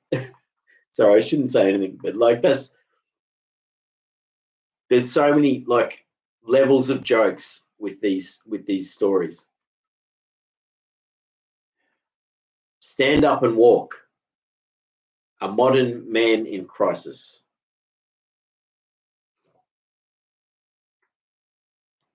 We humans never find ourselves sufficient unto ourselves. Karl Jaspers. Every moment a hero is buried. Soren Kierkegaard. Man is not as much as he is, but as much as he is capable. And that is István Orkney, letter to Karl Jaspers and Soren Kierkegaard. When a policeman took the vagabond to the police station, only his pitiful rags held body and soul together. The left leg of his trousers was missing from the knee down to his feet, thin as matchsticks, were wrapped in tissue paper, secured with string like a piece of smoked leg of pork. "Keep away," the captain frowned. "Why don't you take a bath? You stink." "I was on the way to the baths when this cop started hassling me. He was going in there to hide," the policeman explained. "He was afraid of the mob. They wanted to lynch him." Then they put the facts pertaining to the case on record, the long and short of which was that the suspect got on the number 77 tram with his fly open. Then he put his hand palm up to the seat where Mrs. M. Pale, the principal of the girls' school, was about to sit. The principal jumped up screaming, whereupon the suspect took advantage of her confusion, hiked up her skirt, and patted her behind. At this point, the outraged passengers forced him off the train and chased after him in hot pursuit. "That is outrageous lie," the accused protested. "I happen to be Tidvar Tuza, researcher at the Soil Enhancement Station at Godolio. I've had my findings published by one Russian and two Italian trade papers. Furthermore," the policeman continued, unperturbed, "instead of a ticket, this man handed the driver a piece of aluminium foil that previously held a chunk of cheese." "Don't exaggerate," Tuza cut in. "Besides, you should be grateful there's somebody willing to pick up the litter off the footpath." "Don't expect a thank you note," the captain said with a frown. "And calm down. You have committed only a minor misdemeanor. It won't cost you more than 200 to 500 forints. My name carries a weight in this business," the researcher warned. "As for me, living in sexual deprivation, I insist you put the following names in the records." Said list, however, was never completed because at that point, a distinguished-looking gentleman entered the room. He was the editor of the Hall of Fame of Hungarian Sportsmen and had a photographer with him. When he spotted Tuza, he bowed respectfully. "I saw you getting out of the police van," he said, as he jokingly shook his finger at Tuza. "Hope you haven't been smuggling watches again." "You know this man?" the captain asked. "Why, he is Huba Huba, the second four-time weight putter, Olympic champion," the editor said with awe. The researchers were taken aback. "There must be some mistake," he said. "I've done a lot of daydreaming about the Olympics. I admit I've been suffering from bone decay for years. I can't even play ping pong." "Oh, he's so modest," the distinguished gentleman smiled. With the assistance of the photographer, he divested the researcher of his rags, dressed him in sports clothes, and handed him a weight. The first put, and there was no warm-up, mind you, was so perfect it made a gigantic hole in the wall of the interrogation room. And across the street, the light pole snapped in half. The coach, bearing a foreign license plate, had just pulled up in front of the police station, carrying a delegation from the German Academy of Sciences. But luckily, no one was hurt. "Es ist eine Assyrianische Ehre," said the president of the academy to his interpreter. "Den Professor Sadisi als Waflaster das Menschstadt begrüßen zu können." And so I'll give you an example. So this sounds like Puff Daddy type stuff, right? You know, or any sexual scandal type thing. But this is in like this environment. So the guy rocks up and he gets poured into jail, and then it turns out there's like a handler that comes in and like tries to deal with it, wraps him up like he's like a different case. And the investigator's like, "What's going on here?" You know? But then he shows him to actually be capable of like something. But then it's fanciful. It's crazy. But this is the world that we live in, is that these things actually go on. So in the book, there's a lot of anecdotes. So it says, there's two here. It says, in the 50s and 60s, it was privilege of politicians and sportsmen to travel abroad. They made a little extra on the side by smuggling into Hungary much desired items such as watches, a fact known by the authorities. And then the second one, which is at the very end, where the guy speaking in German says, this is the translation. It is a great honor to greet Professor Sasadi, the benefactor of mankind.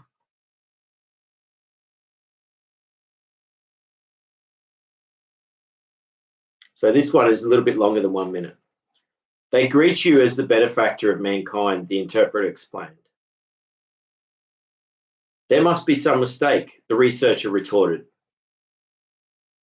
By then, he had been helped into a tuxedo by two academicians. Besides, didn't they say society? They can't manage Hungarian pronunciation, the interpreter smiled. The visit is in your honor, Professor Sasadi, because you have discovered the cure for cancer. The biologist's voice began to shake. Listen to me, he pleaded. Who among us has not dreamed of freeing mankind of the spectre of cancer? But more's the pity. I'm involved in studying the growth of bacteria in natural fertilizers. At this point, the door was thrown open once again, and there stood on the threshold an ever-popular TV announcer, Marika Takakis, armed with cameras and cameramen, and all the necessary paraphernalia needed for making the next installment of the series Minor Misdemeanors, Minor Criminals. As soon as she laid eyes on the biologist, still shaking from head to foot in his excitement, her eyes lit up. Madame, she shouted with obvious pleasure. What are you doing here? Who are you talking to? The captain asked. Dear Agiga Noblash, because known as Mrs. Kenyeres. Who else? The Wonder Woman, who wins every quiz show on TV. She's even won 2 trips to Sochi on the Black Sea. Just imagine, 2. I'm just a simple viewer, Tusa protested. His teeth were chattering. He was in quite a state. I wouldn't stand a chance in a million on one of your quiz shows. Well, see, Marika said. Tell us, who was the king of the Goths?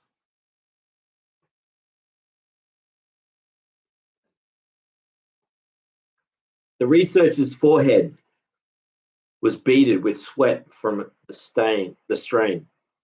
Attila the Hun? He asked uncertainly. Congratulations, Marika Takakis said with overwhelming enthusiasm. We'll begin taping his fascinating interview right now, if you don't mind.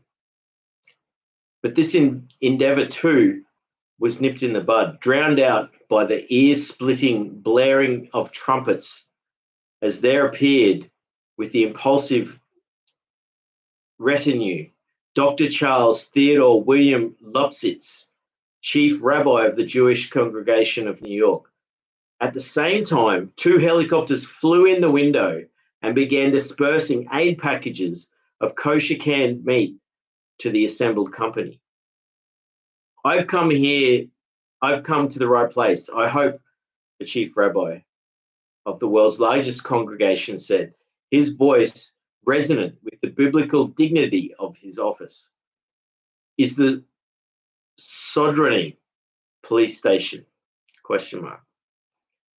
The Messiah, we have been told, has come and is presently residing in this very room. As he said, this briar bush standing in the corner burst into flames. All those present looked on with awe, except Tivada Tuza, who collapsed with a groan. The captain made everyone leave the room and ordered some coffee, which promptly brought the researcher of fertilizers around. Once recovered, the researcher decided to come clean. He confessed to his Olympic victories, the vacations in Sochi, and the pioneering work in cancer research. He even admitted, however reluctantly, to being the Messiah. On the other hand, he likes to ride the tram for nothing, he said. And if a woman with a tempting behind gets in, he slips a hand under her. This, he explained, is his only pleasure in life. He was fined 200 forints for his indecent exposure, but with commuted sentence. And the captain gave him tram money to get home out of his own pocket. When he was at the door, Tusa turned around, smiled, raised his hand in blessing. Stand up and walk, he said. Then he ascended to heaven. I mean, isn't that insane?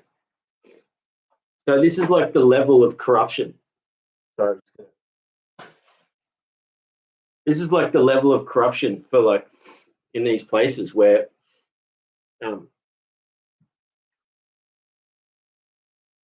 people that are like people come into like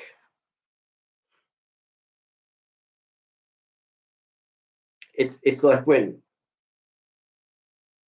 it's hard to explain. It's like because it's like it's showing that the misdemeanor was something horrible, like he's assaulting a woman on a bus, on a tram. But because he's part of this system, they keep propping it up to like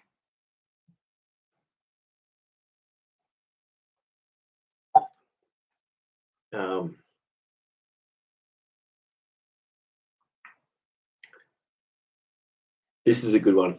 I'm just flicking through. This one's called Nothing New. In the public sorry, just give me a minute. I'll just take my time. When I am sort of more prepared, like then I can start. This is what happens if if I was to do these properly, I would like, I'd do several takes until I get it right, Nothing new. In the public cemetery, a nearly 400 kilos marble obelisk came crashing down one afternoon with an earth-shaking roar. Immediately afterwards, the gravesite number 14, plot number 27, split open, and the deceased, who had been resting there and who went by the name Mrs. Mile Hajuska, nee Stephanie Noble, 1827 to 1848, was resurrected from the dead. The obelisk-shaped tombstone also bore the name of her husband, inscribed in time-worn characters, but he, for reasons that must here remain obscure, was not quite so fortunate. Because of the gloomy weather, visitors to the cemetery were scarce, but all who heard the crash rushed headlong to the spot. Meanwhile, the deceased woman had brushed off all the clods of soil from her clothes, had borrowed a comb, and was rearranging her hair. A little old lady wearing black mourning veil inquired after her state of health. I couldn't be better, the deceased woman said. Would you like some water? The taxi driver asked. Not just now, the deceased woman said. Considering the lousy quality of water, the taxi driver commented, I wouldn't feel like drinking any myself. Why? What's the matter with the water? The deceased woman asked. The chlorine, the taxi driver said. Too much chlorine. Apostle Branikov, the Bulgarian florist who hawked his wares at the cemetery gate, put in, he taken to the watering of his delicate buds with rainwater, he explained. Whereupon someone remarked that as a matter of fact, they're chlorinating water all over the place these days. At this point, the conversation ground to a halt. What else is new? The deceased woman asked. Nothing much, said those who assembled around her. Another pause followed. Meanwhile, the rain began to fall. Won't you get wet? The fishing rod maker, Desnoch Detush, inquired of the deceased. Oh, that, she said with a wary smile. There's nothing like rain for the dead now, is there?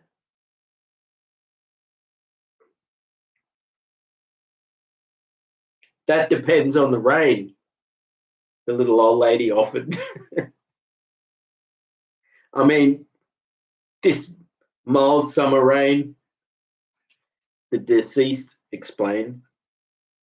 For his part, Apostle Barannikov commented, he was not a party to rain. It drove away his customers. Oh, yes, quite, nodded the fishing rod maker. Here another pause followed, longer than before.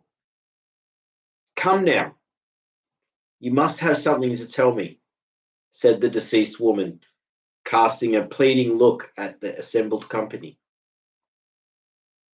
What's there to tell? The little old lady smiled. There is really nothing interesting to tell, my dear. You mean nothing has happened since the war in 1848? The deceased woman marveled.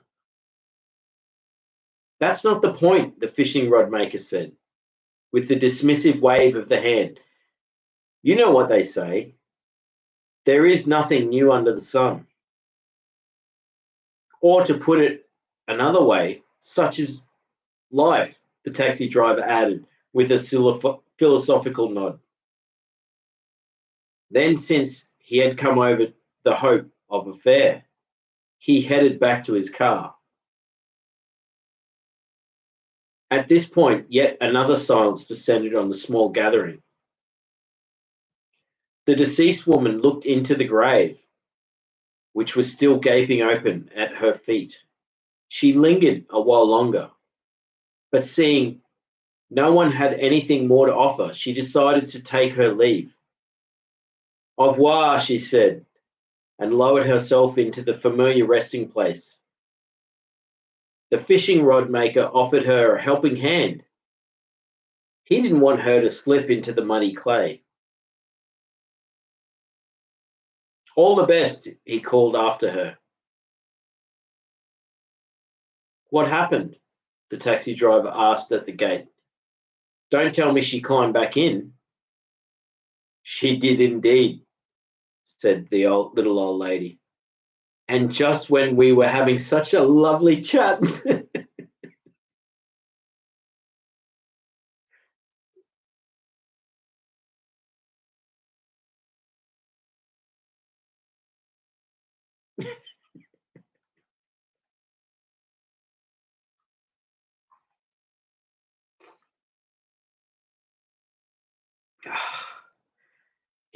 he entwines that supernatural stuff a lot, like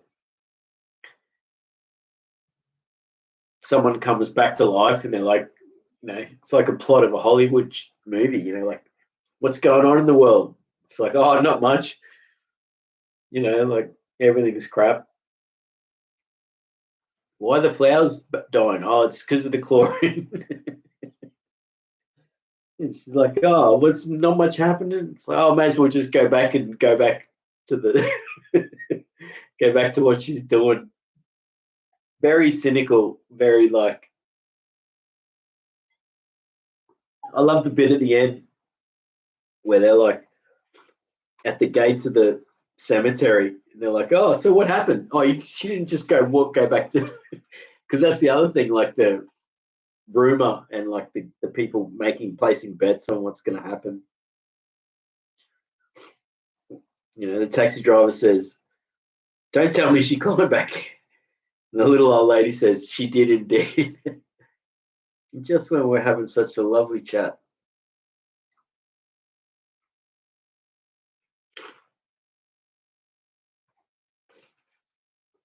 This is an example of like his different styles.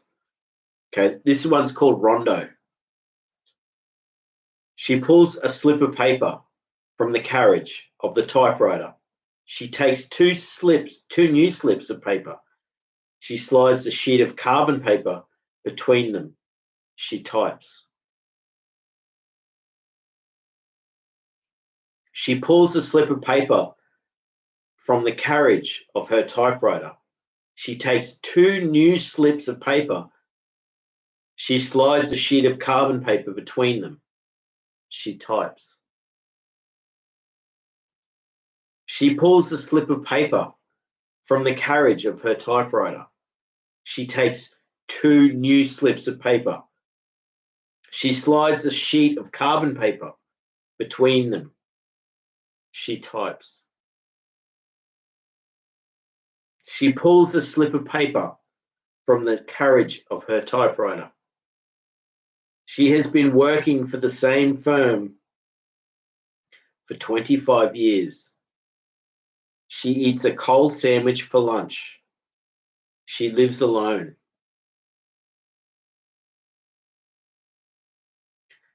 Her name is Mrs. Wolf.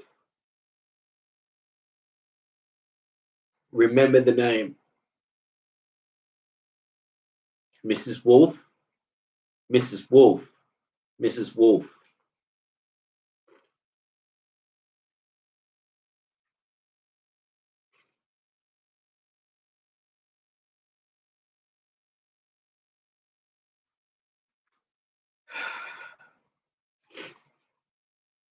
Here's another one that's similar to the other one about the cemetery, but it's this is the one I wanted to actually do a production recording of with the piano, doing the funeral march and stuff. So it's called Life Goes On. A seedy tavern on the outskirts of town. Inside, a swirl of cold smoke sits heavily on the window pane. Outside, the blary-eyed fog lunges against the door. Past the fog, on the other side of the tracks, stretches a high brick wall, and behind that wall, a cemetery. The door opens. Two people enter. A lean man with an easy gait and a woman dressed in black. The noise ceases along with the clinking of glasses. As always, silence is the closest of death's relatives. The woman in black goes up to the counter, the man to the cashier. He buys 2 coupons for 2 shots of rum. He hands the coupons to the bartender. The bartender pours out the rum. The man with the easy gait picks up with his right hand and pushes the other towards the woman. They do not speak. The woman is wearing a mourning veil, reaching down to her knees. She is also wearing black gloves, a black hat, and on the hat, around the veil, a row of black beads. She pulls the glove off her right hand, reaches down to her knees, and flings the veil back behind her brow. She and the man look at each other. They nod briefly, then drink the rum in silence. The woman lowers the veil over her face again. The silence eases up. Every man in the tavern is a regular, and regulars know that fog is cold, and so are corpses. And for this, double cold rum is the only remedy. The woman is mourning, finds herself in the crossfire of sympathy. A moment later, the silence returns. The man with the easy gait buys 2 more coupons, and the bartender pours 2 more shots of rum. The woman flings back her veil, nods to the man, and gulps down her rum. Then silently she lowers her veil again. This time, though, everyone could see her face, the white complexion, the lines pleasing to the eye, yet a face that is given into sorrow, that is soaked through with sorrow, like a piece of white roll left in milk overnight. This second shot of rum even won the sympathy of the most insensitive beer drinkers. For the unspoken language of these taverns, 2 shots always means a sudden death or some other unlooked for misfortune. The man pays for 2 more coupons, and the bartender pours 2 more shots of rum. The woman throws back her veil on top of her head. She gulps down the rum, but this time she does not lower the veil as before. With tear-stained eyes,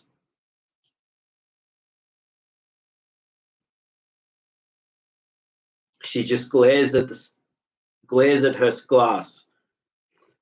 Then loud, but with real feeling and heart-rending sorrow, she breaks into song.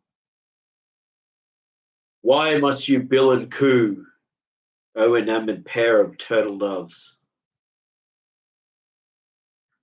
She sings with hesitant lilt to her voice. She even looks around expectantly, as if hoping for an answer. And truly,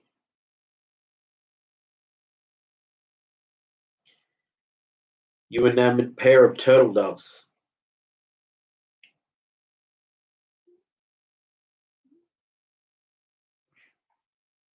why must you bill and coo?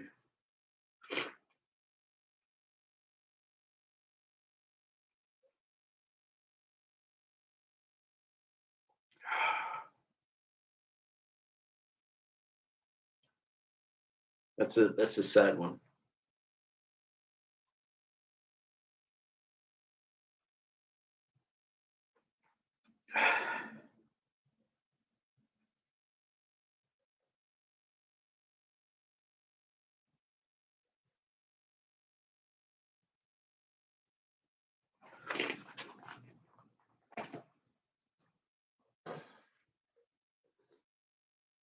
Oh, you got to excuse me. It's very emotional reading this stuff. I do make a few mistakes.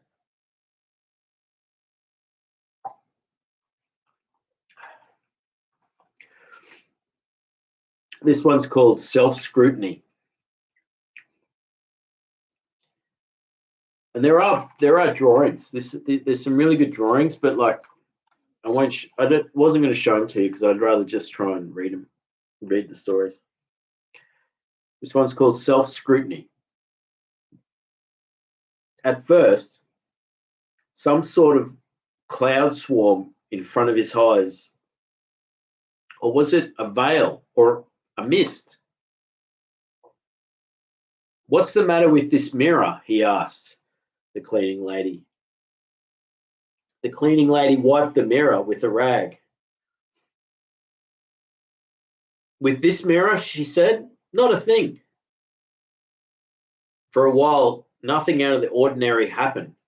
Then, just as the man had nearly forgotten that little wisp of cloud or veil or mist, he noticed a fish swim past his back. He could even tell what kind of fish it was. A 2-kilo carp, give or take a couple of grams. A so-called wild carp with scales all over its body. The man had the mirror resilvered, and this ensured his peace of mind for some years. But gradually his mirror image began to take on a life of its own. For instance, it would wink when the man, or so he thought, did not. Or else it made faces at him, puffing up and deflating its cheeks and the like. The man phoned his doctor and asked if anything like this had ever happened before. There is a precedent for everything, the doctor said, and advised him to avoid looking at the mirror. This was easier said than done, for the man was constantly nagged by the feeling that something was happening in the mirror. But he got the better of his curiosity and resisted looking.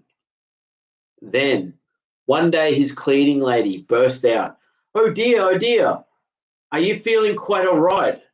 This question was prompted by the fact that in the mirror, the man's complexion seemed ashen, his cheeks hollow, his eyes the heralds of impending catastrophe.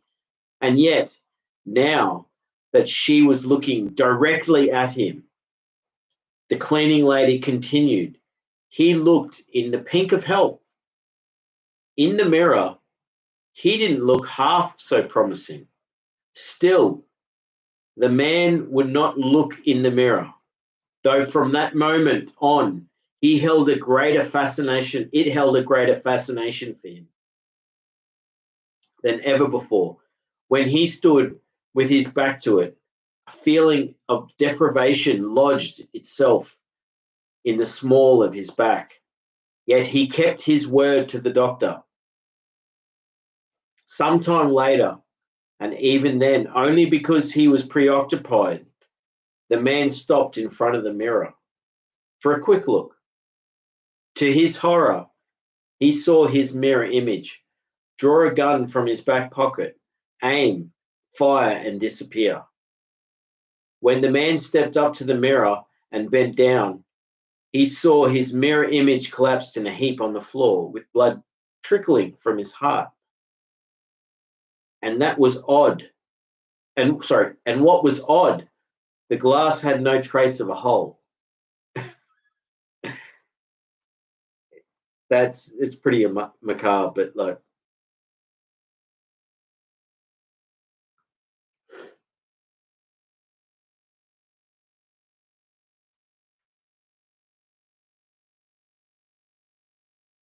this is a good one.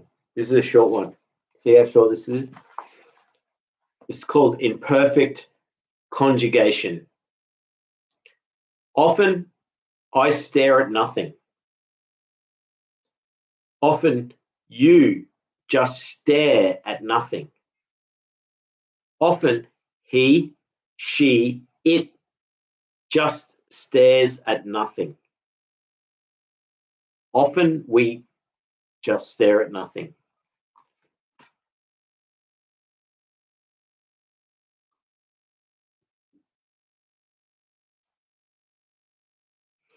I did read some of the dark, macabre ones earlier, and there's a lot of lighter ones.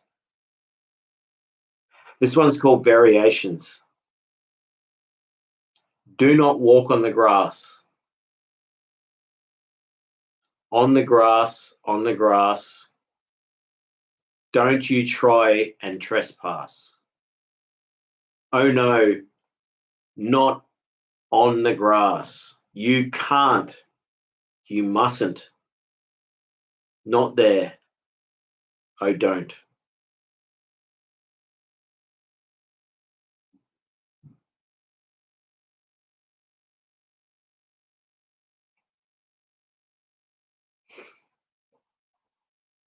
This is a sort of sad one, but it's another short one. It's called The Change. The janitor was the first to notice a smell. He broke down the door. He spotted the farewell note on the stone floor of the kitchen. It was tucked under a small ceramic ashtray with the butt of the victim's last cigarette. It's my 51st birthday. The tenants do not like me. The landlord refuses to fix my leaky tap. I want to die. Mrs. Michle Beja. The cigarette butt bore traces of fresh lipstick.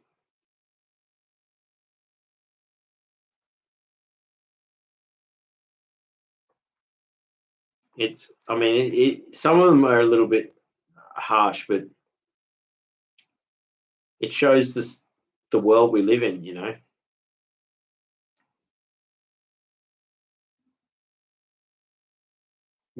This one's called News Item. News item.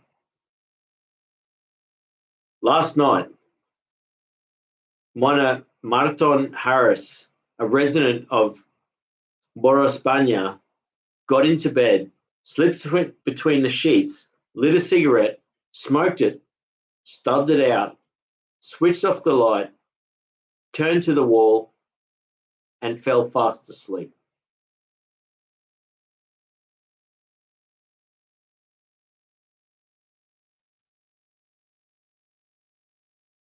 This one's called Life Should Be So Simple. 1.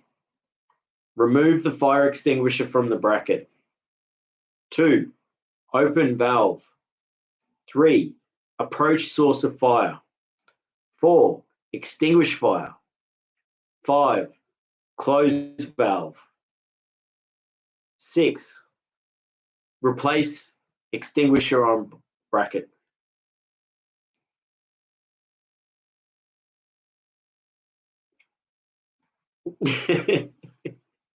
Life should be so simple, shouldn't it?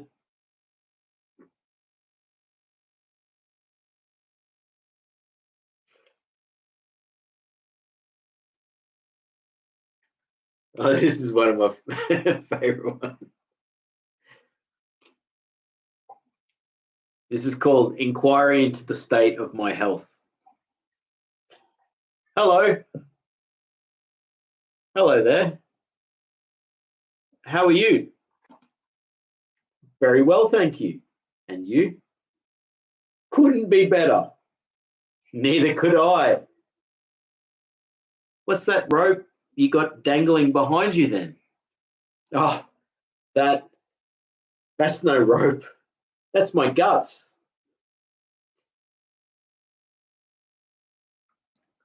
So it's like,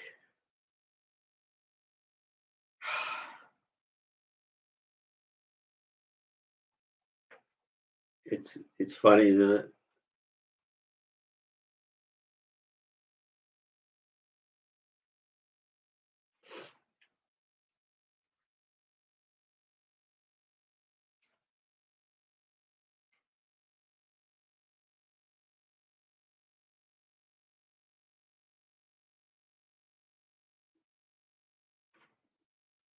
This is a great one. And so this is semi-autobiographical because it's like he was a prisoner of war and was on the Russian front and all that stuff.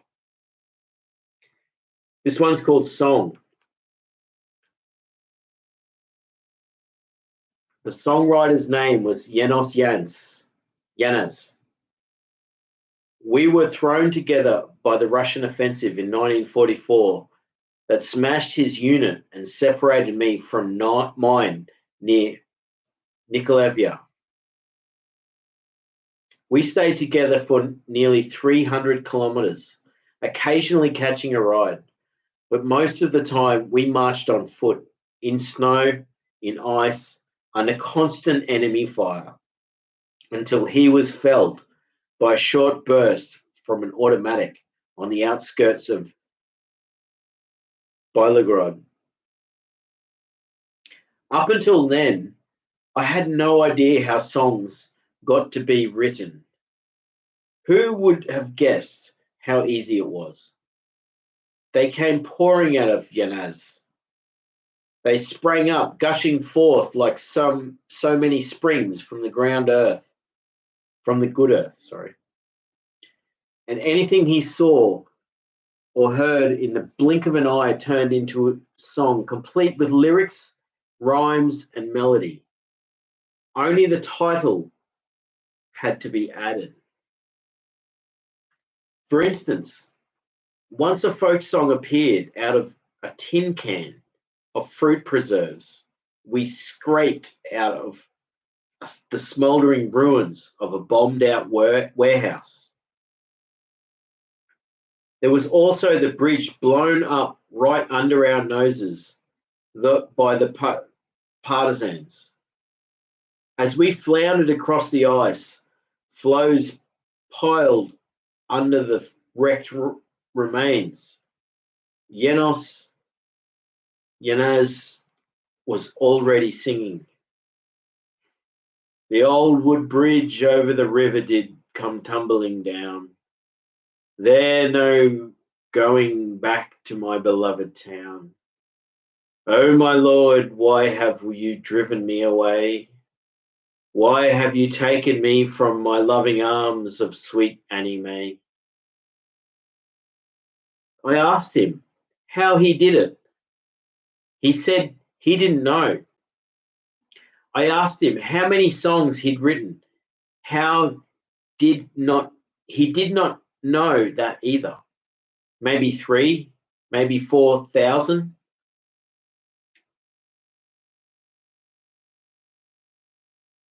Belgorod was within view when the snow began to fall. I pulled down my ear flaps, but even so, I could hear Yanaz singing in the snatches. Oh, the snow, it's floating down so softly. Russian sleigh bells jingled so merrily. Flutter, flutter, little flake of snow. 5 rapid cracks sounded.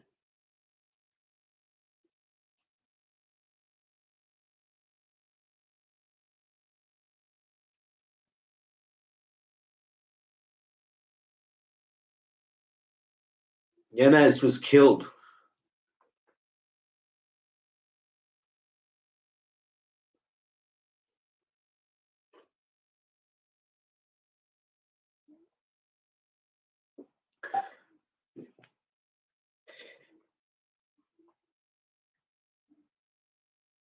His song left unfinished.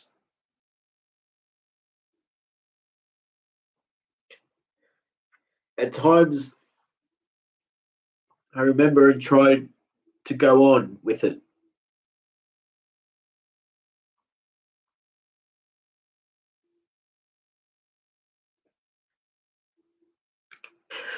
I racked my brain searching for a rhyme to that flake of snow.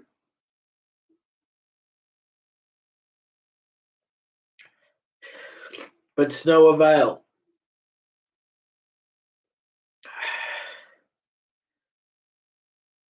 Each of us can do something no one else can do quite the same way. And that's all there is to it.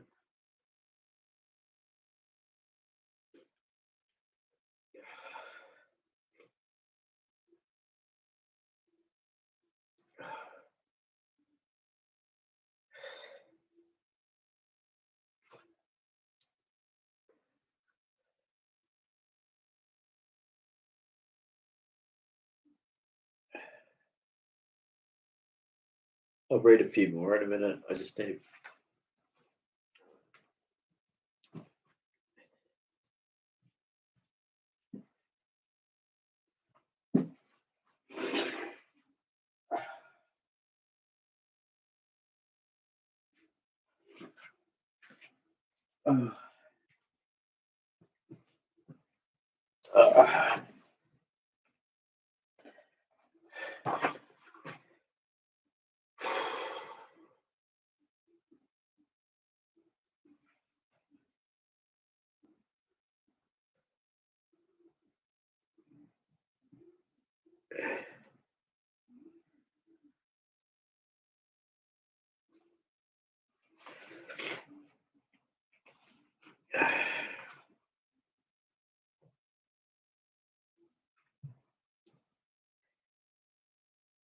Uh,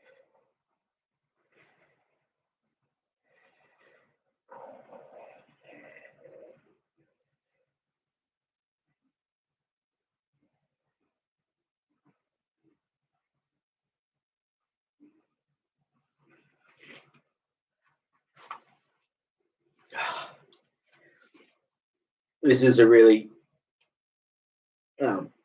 This is a heavy one. Oh, that last one was heavy, hey?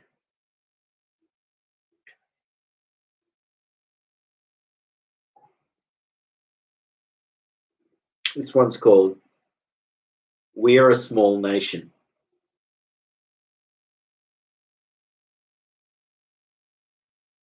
This is called "We're a Small Nation." Executioner's wife. These cheese scones are delicious. Executioner. Light as a feather. Condemned man's wife. You must try the sponge too. Executioner's wife. I've never tasted biscuits quite so exquisite before. Condemned man. We should get together more often. Executioner's wife.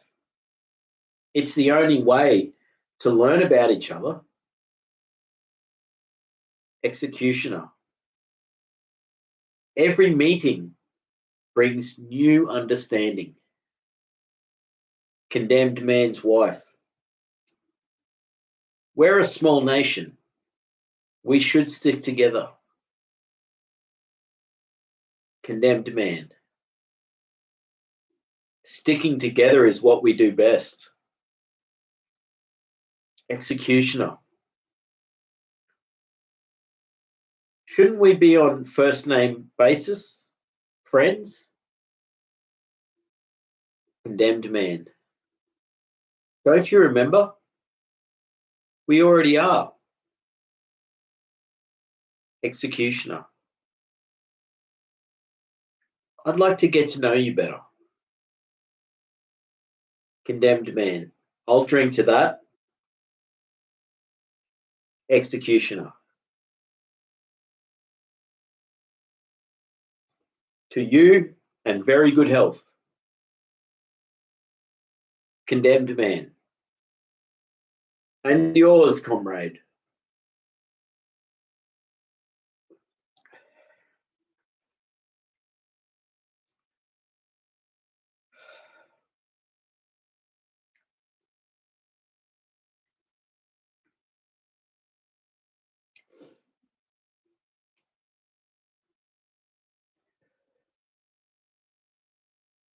That one, like I've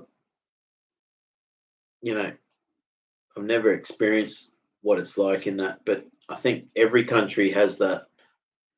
But that was the way it was in so many places.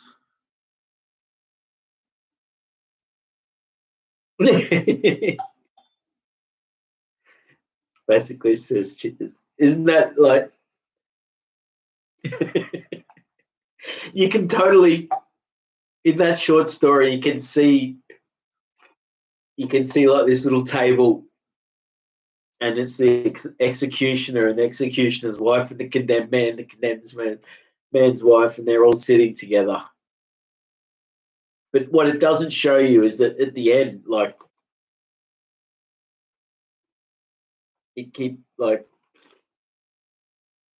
this is the reality of what happened in some places, is that similar things like this was like what was going on, not necessarily in that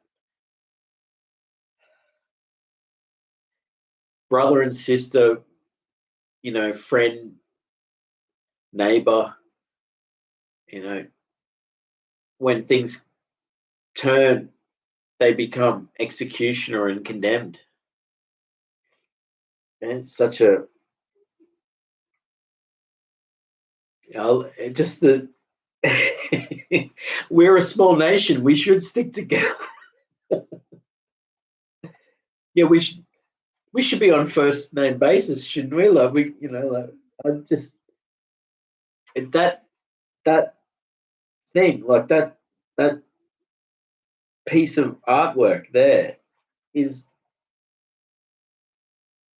it's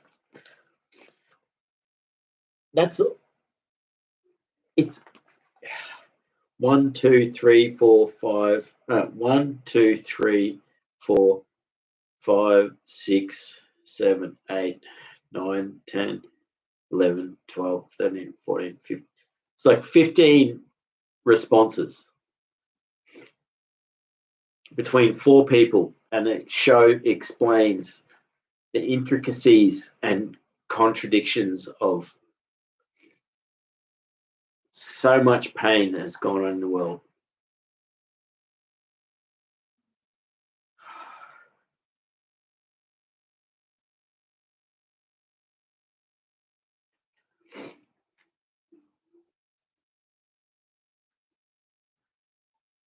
That one song about the guy who writes songs, I love that one. And it's so sad. That's why I went to tears. But actually, this book will do that.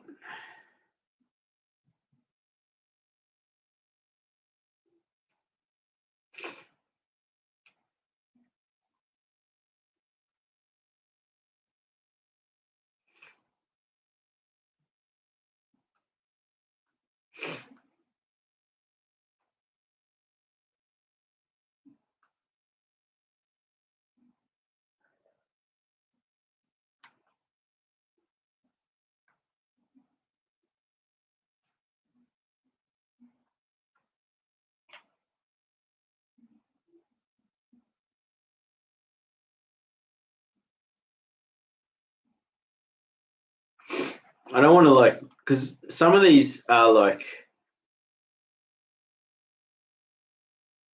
I mean, they're not nihilistic, but like they're showing the reality, the harsh reality of the world.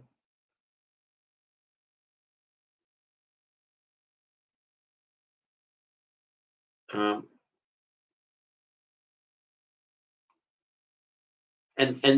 this he wrote as an experimental writer, so this is like, this one here is called Affidavit. I've reached the end of my tether. I keep dialing the wrong number. When I speak to my superiors, my voice begins to shake. I have, so to speak, lost my initiative. My teenage daughter does not respect me. Come next year, I will turn 50. In view of the above, I, Dr. Rudolph Stew, the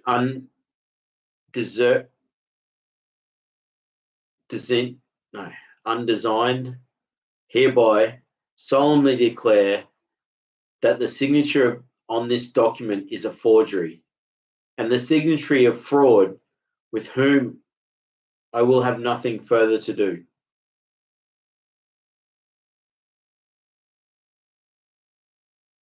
Dr. Rudolph Stew.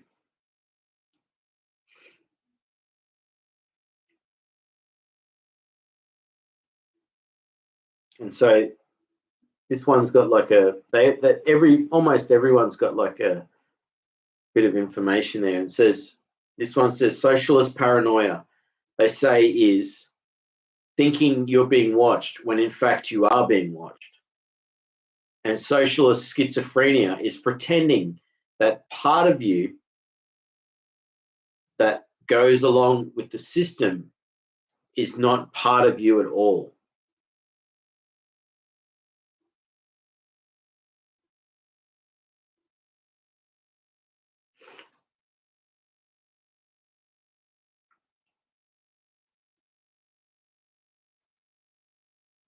So, I mean, there's a lot of bleakness in this stuff, but there's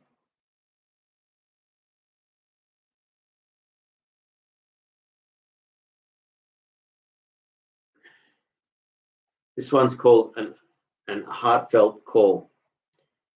A heartfelt call, a gurgling sigh, addressed to a piece of iron of unspecified function that weathered the storms of history, lying low and quiet like in a crate crock full of junk, because neither our grandfathers nor our fathers had the guts to chuck it out onto the junk pile, nor will those to come after me.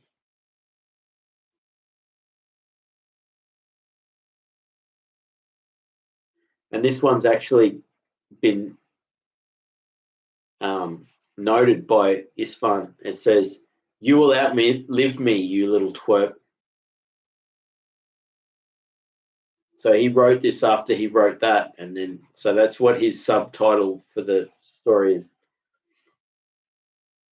So the heartfelt call is the inability for older generations to throw things away that they should. It's like this, they can't help it, you know, but then at the same time they want to throw away the old, but then they're also jealous that the newer generations are going to outlive the old. So it's like poetic and like jealous and funny at the same time. Like,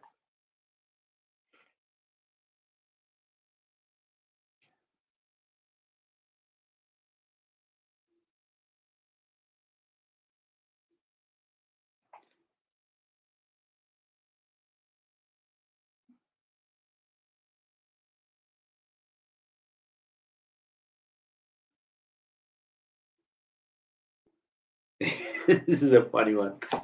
So he had so many different styles of comedy and dark humor and nihilist and or realist too, very realist because of what the world was like. So stubborn misprint, corrigendum is the subtitle. Last Tuesday, our paper reported that the Swedish Academy of Sciences has awarded the honorary doctorate to a Hungarian scientist whose name, much to our regret, we mistakenly printed in the headlines as Dr. Peter Paul Peter. Dr. Peter Paul Peter's name appeared erroneously in our article as well. The name of the distinguished physicist should have read Dr. Peter Paul Peter.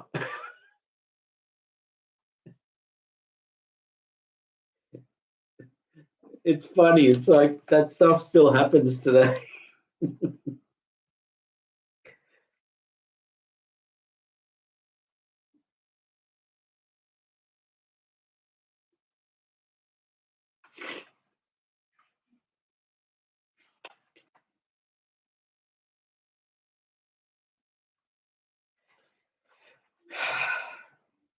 I hope people are enjoying me reading this. This stuff means a lot to me because this book means a lot to me because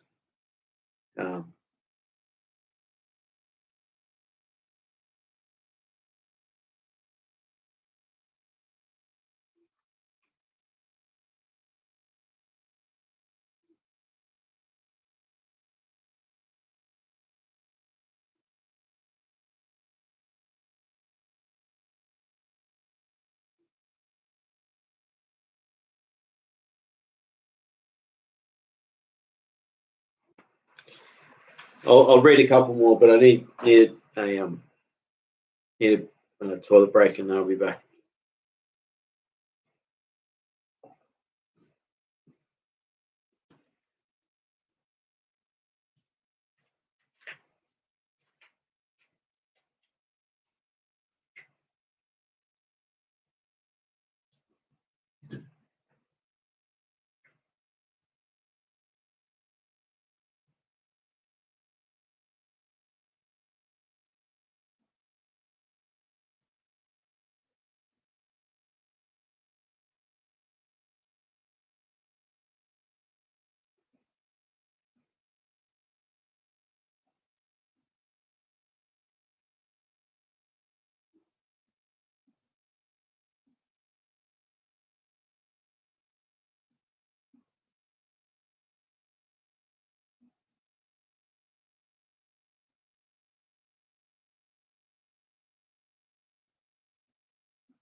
I'm back.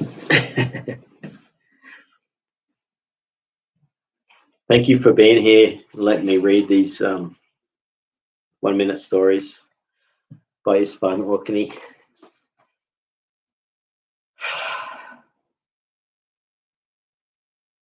This is called Portrait of a Man.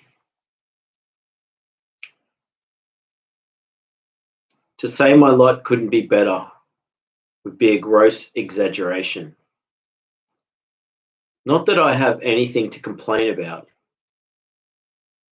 When I applied to the depot, I got hired on the spot, and though the pay is peanuts, the work is light. All I have to do is watch 500 containers of sulfuric acid and several hundred 2 hectoliter barrels of industrial alcohol, which is kept behind the barbed wire. My job is to make sure none of it is stolen, which is fine provided you prevent others from stealing while you walk off with the stuff yourself. It's a damn shame I didn't go for such things anymore. But I'm a former political prisoner released on amnesty. And as you can imagine, it just wouldn't do. Anyway, I had to look for I had to look for a little extra on the side. which was difficult considering my state of mind.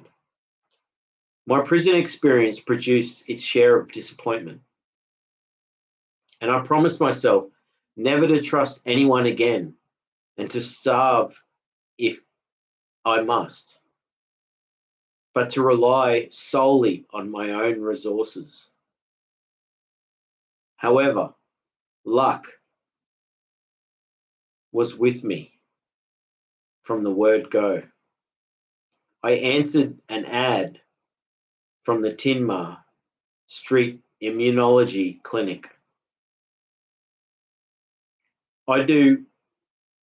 Do I want to give blood? They asked. That's what I'm here for, I said. I've been one of their regulars ever since, and I can safely say our relationship has blossomed through the years. I couldn't furnish you with precise figures. I used to keep accounts, but once in pouring rain, my notebook got soaked in my pocket. Anyway, allowing for a narrow margin of error between 1951 and now, I have sold approximately 68 litres of blood to the clinic. As you know, during this time, there have been significant fluctuations in price. At first, they paid 30 fornits per decilitre, which under the circumstances was not bad. That's when I got this hat, socks, and suspenders.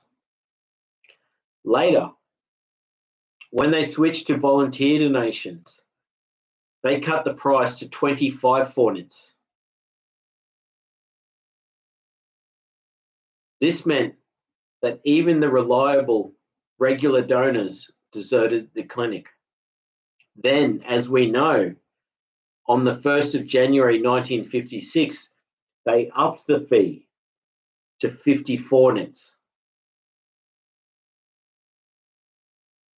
which is still in effect today. I don't wish to make me seem better than I am, but my nature being what it is, I continued giving blood, even during the 25 forint times, without so much as a peep. That's when a young doctor asked if I'd consider switching to marrow. I inquired if the marrow would exclude the blood, but he assured me it would not, and the bone marrow would mean a little extra on the side, something I sorely needed. I do not like badly dressed people, and my own undergarments were in a sorry state by then. It is my understanding that they needed bone marrow because the radioactive infections contracted during modern physical research attack the bones, and the only hope of cure lies in bone marrow transplants. Anyway, I found my reckoning. They give you a shot, all you feel is a little sting in the chest, and with the same needle they use to puncture your bone, they extract the marrow. They generally draw off 5 cubic centimeters, for which they pay you 150 forints. Strictly speaking, this is not a whole lot, but I'm not complaining. I get the money for nothing, really. After all, the lost marrow is regenerated in a matter of 3 to 4 months. I was pleased with my progress. I did not dream my career at the clinic would soar to new heights, but soar it did. The same doctor who let me in on the marrow deal approached me again 3 years ago, and thanks to him, I am among the first to be given blood infected with isotopes. I can safely say here, too, I stood my ground. In a scientific institution like this, they have no idea how to weed out the swindlers. You see, and people with questionable backgrounds who often resort to deception. This is what happened to the isotope infected blood. As you probably know, when they conduct this test, the first day they draw off 20 cubic centimeters of blood, infect it with isotopes, and inject it right back into the bloodstream. Nothing to it. And you're 150 forints ahead. An hour later, they check you with some sort of counter, and to make double sure, draw off another 5 cubic centimeters, which means another 50 forints. So on the first day, you're already 200 forints. After that, you only have to show up once a week when you make a 5 cubic centimeters of blood at 50 forints a shot. It is a crying shame, but the truth is, you'll always find those that walk off with 200 forints on the first day and never show up to the clinic again. I can't tell you how many fine experiments have been ruined on account of them. Learning from bitter experience, the clinic has since instituted certain countermeasures. They pay you 50 forints on the first day. This way, everyone goes through the weekly checks because they get their 200 forints only during the last check when the tests are negative. What I mean is, when the infection is gone, I'm not bringing this up to sing my own praises. Believe me, I merely wish to point out that this countermeasure was not introduced on my account. If I take all this into consideration and add up the year's earnings, I still don't end up with a Rockefeller or anything.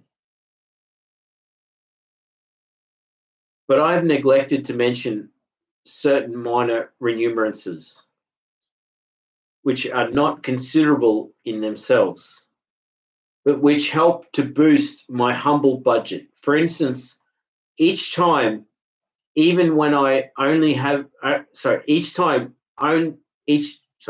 even when I only give blood, I'm given a snack consisting of bread, a piece of processed cheese, a small tin of pork liver pate, 2 cupcakes, and a bottle of soft drink. I also get reimbursed for my traveling expenses, 2 tickets for the tram there and back. My state of health is satisfactory by dint of my good fortune. I am optimistic and cheerful, but not because I am looking at the future through rose-colored glasses. Just, I wouldn't hoodwink others. I wouldn't cheat myself either, one way or another. But if I can go on donating blood and marrow simultaneously for a couple more years, and I don't see why not, I shouldn't want for anything essential. I have achieved all this on my own.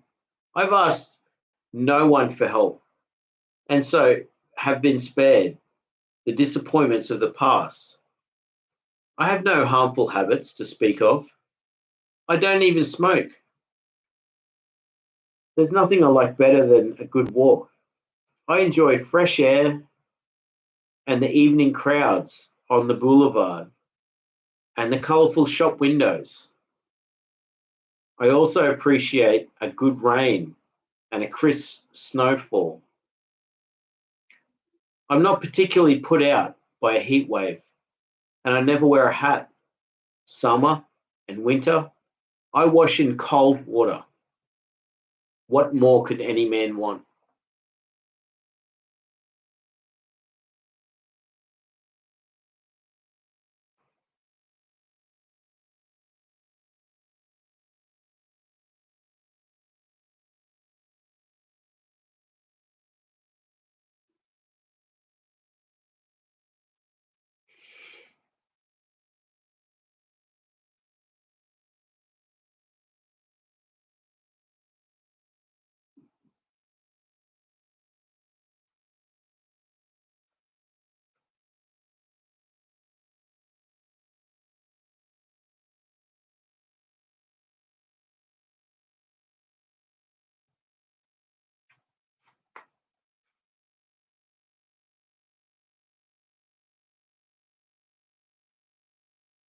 This has been really good.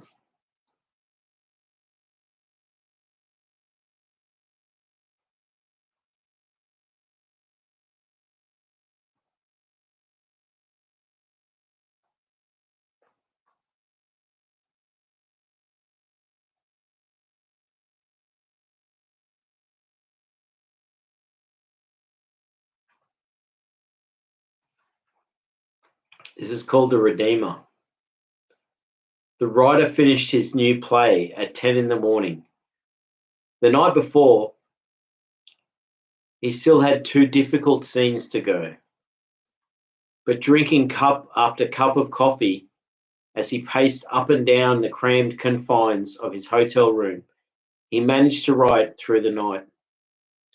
Yet in the early morning, he felt as refreshed and elated as if life had taken on a new meaning, and as liberated as the world were coming to an end. He made himself another cup of coffee and walked down to the shore of the nearby lake where he had found the old boatman. "Will you take me out on the water, Voletnik?" he asked. "Climb right in," the boatman said. The sky was overcast, but the air was still, the lake smooth and grey and as sleek as a giant pane of formica. Voletnik rowed with the brisk, economical strokes for which the boatmen of that region are known. "What do you think?" the writer asked, after they had rowed for some time. Can they still see us from the shore?"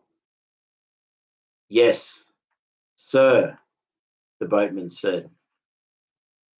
They continued rowing. Gradually, the trees obscured the red tile roofs of the writer's retreat. Only the green of the shoreline and the smoky trail of the train were visible. "And now?" the writer asked again. "Can they see us now?" "Yes, sir," the boatman said. Same as before. The splashing of the oars shattered the profound silence. No other sounds reached them from the shore. Along the fine line where the lake came to the end of the houses, piers and woods merged into one. "Can they still see us?" the writer urged. The boatman looked around. "I don't reckon." "Good," the writer announced as he kicked off his handles, stood up in the boat. "In that case, pull in the oars." "Voletnik," he ordered, "I want to take a little walk."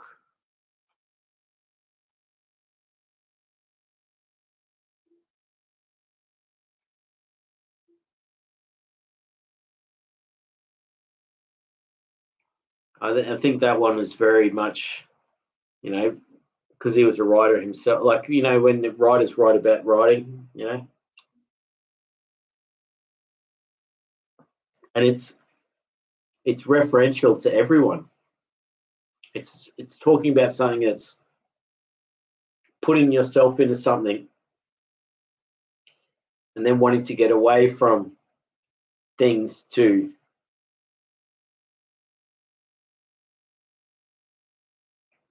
take a walk on a lake. And it's like,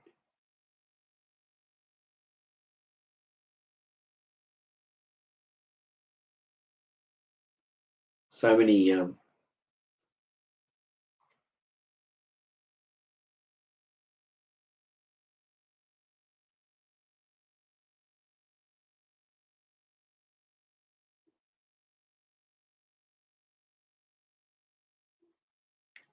official statement by the Society for the Prevention of Cruelty to Animals.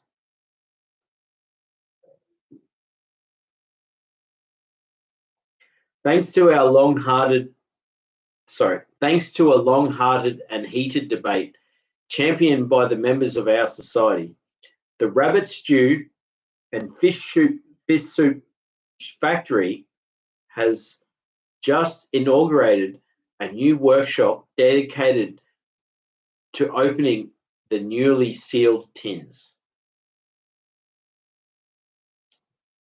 At the new workshop, which is called the Can Opener, the newly canned tins of rabbit stew and fish soup are reopened, drained of liquid, and chunks of meat and fish are reconstituted and transported back to their original habitat, where they are released. We herewith wish to express our sincere gratitude to the management of Rabbit Stew and Fish Soup Factory, who have at last come to understand the true meaning of humanitarianism.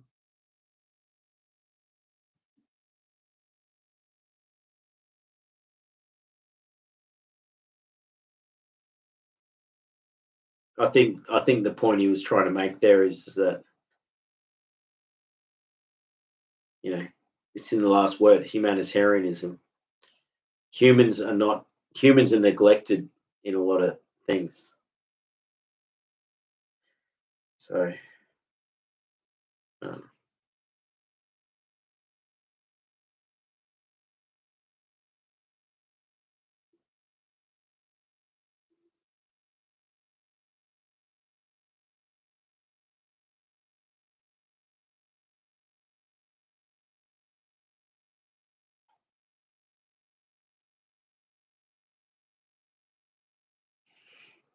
this one's called Incident. A paraffin cork that was just like any other paraffin cork. He said his name was Alexander G. Herr Jr. But what's in a name? Fell in the water. For some time floated on top. Then a strange thing happened. Gradually, almost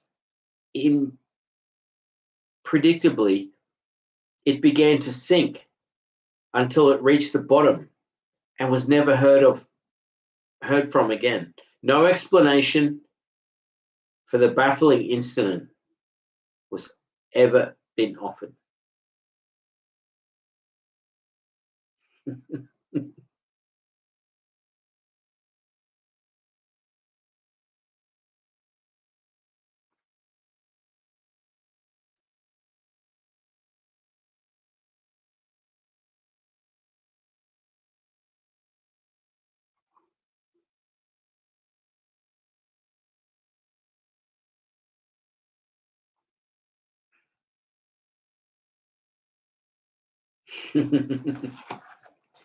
Classified advertisement, in brackets, subtitled Nostalgia. Most must urgently exchange 2-bedroom, 3rd-floor apartment with built-in kitchen cabinets on Gilles Square overlooking Eagle Park for 2-bedroom, 3-floor apartment with built-in kitchen cabinet on Gilles Square overlooking Eagle Park. No money exception. No money, no objection. Sorry. If I'd practiced this, I could have read it better. I keep making mistakes. You probably wouldn't know the mistakes, but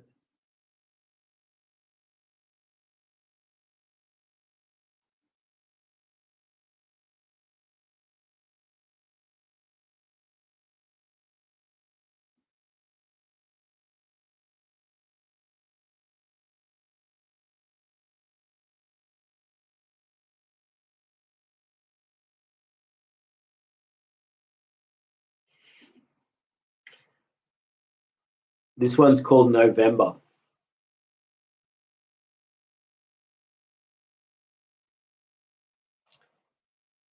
The morning fog was heavy, the traffic slow.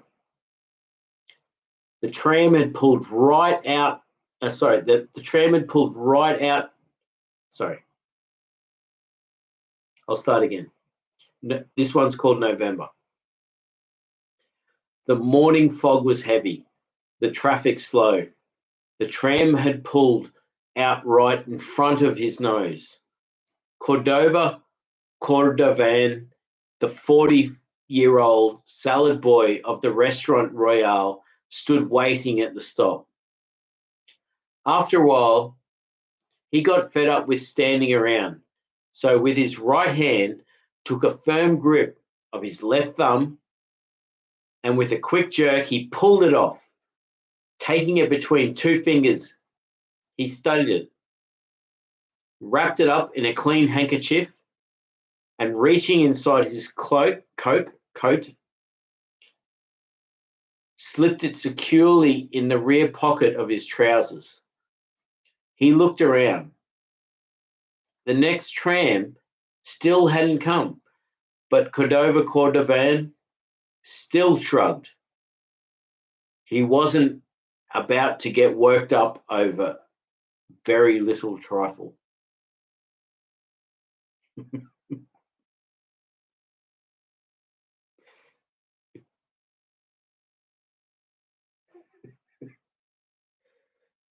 We've all waited for a train or a bus or a tram or something. Imagine this person who's just like, is so angry, rip off a finger, but then wraps it up and puts it in their pocket. But he's not going to do it again.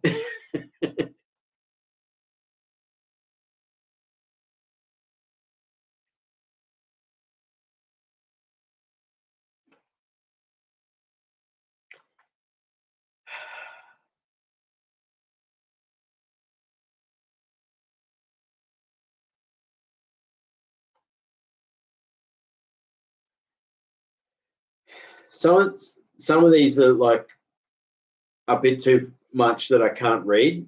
I'm trying to pick out ones that I can read. There's some very, like, he made a lot of points about, there was a lot of the ones about the hypocrisy. There's a big thing from what he lived through, seeing fakery in the world, and that one about the guy who assaulted a woman on a bus, on a tram or whatever, and then suddenly he's like it's like who I said, it was like Puff Daddy or something. I don't know why I said that, but you know what I mean. Trying to like bring it into the modern world.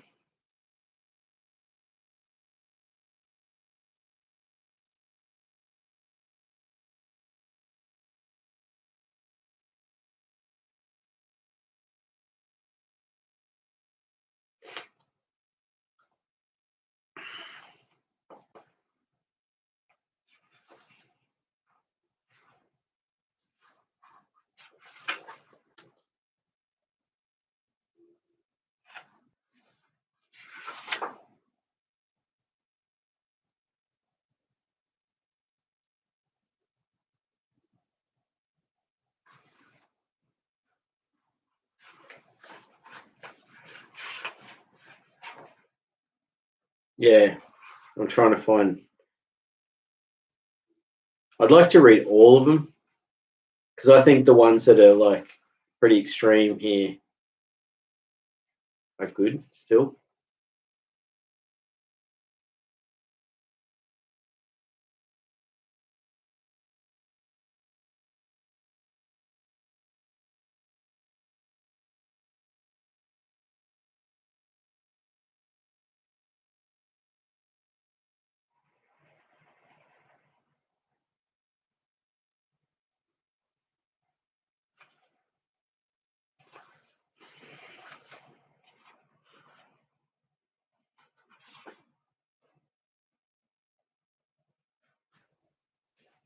Oh, look.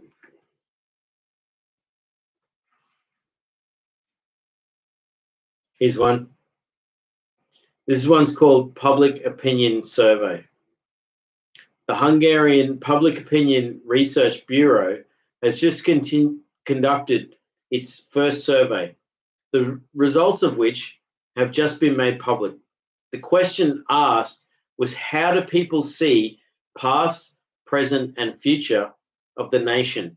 In order to ensure credible results, the Bureau sent out its questionnaire to 2,975 citizens of various social standings, ranks, professions, and religious persuasions.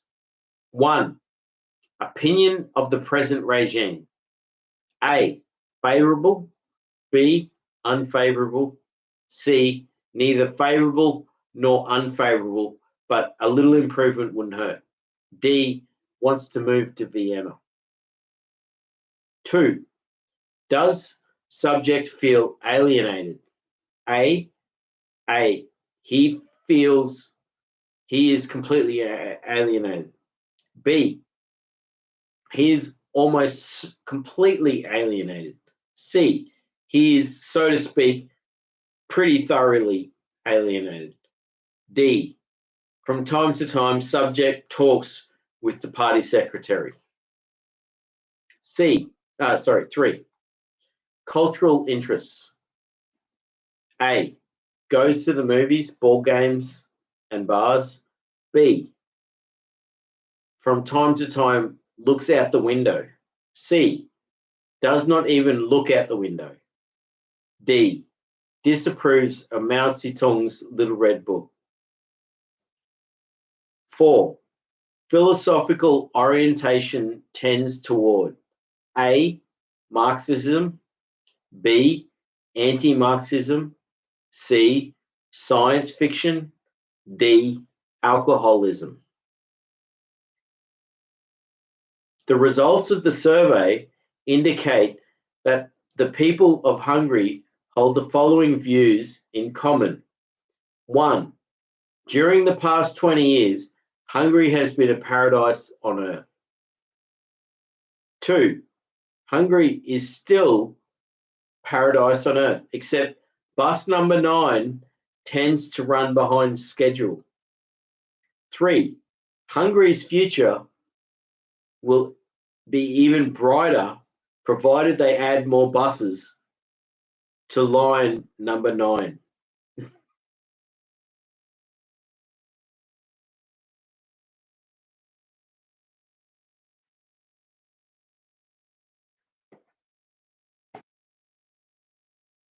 It's been fun tonight.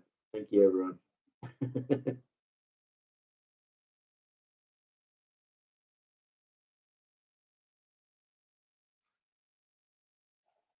I would like to I would like to do quality versions of these. You know.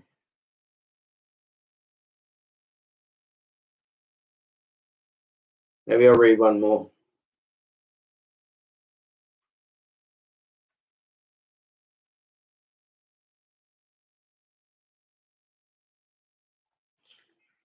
A bouquet of banalities for Zusua. Why beat around the bush? You're the apple of my eye. When you're away, absence makes the heart grow fondler. Though, who would have thought? There's no way of telling, really. It's all due to blind chance, anyhow. It happened long ago in Never Never Land. And when hand in hand, shoulder to shoulder, we braced ourselves to face vicissitudes of life. The tough part, though, is yet to come. Because Mother Nature, she doesn't mess around. Come winter, the mountains are snow-clad. In spring, the trees burst into bloom. And in autumn, the leaves must fall. So don't count your chickens before they hatch. The swift chariot of time flies whistling past, and life is but a dream. So make hay while the sun shines. Death, from whence no traveller returns, will get the better of us all, you'll see. The cards are stacked to here, but once the door is shut behind us, life will go on its merry way. Others will follow in our footsteps, as many as grains of sand in the desert, living their own lives. Till death do us part, feet rooted firmly to the ground, with a sense of loss, will they remember us?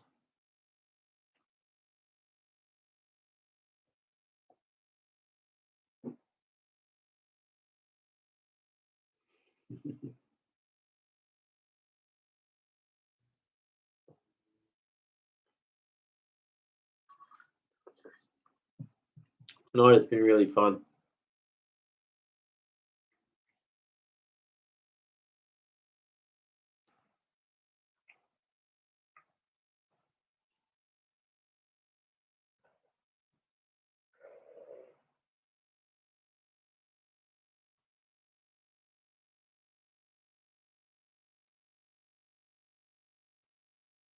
Thank you all. Much love to everyone. You know,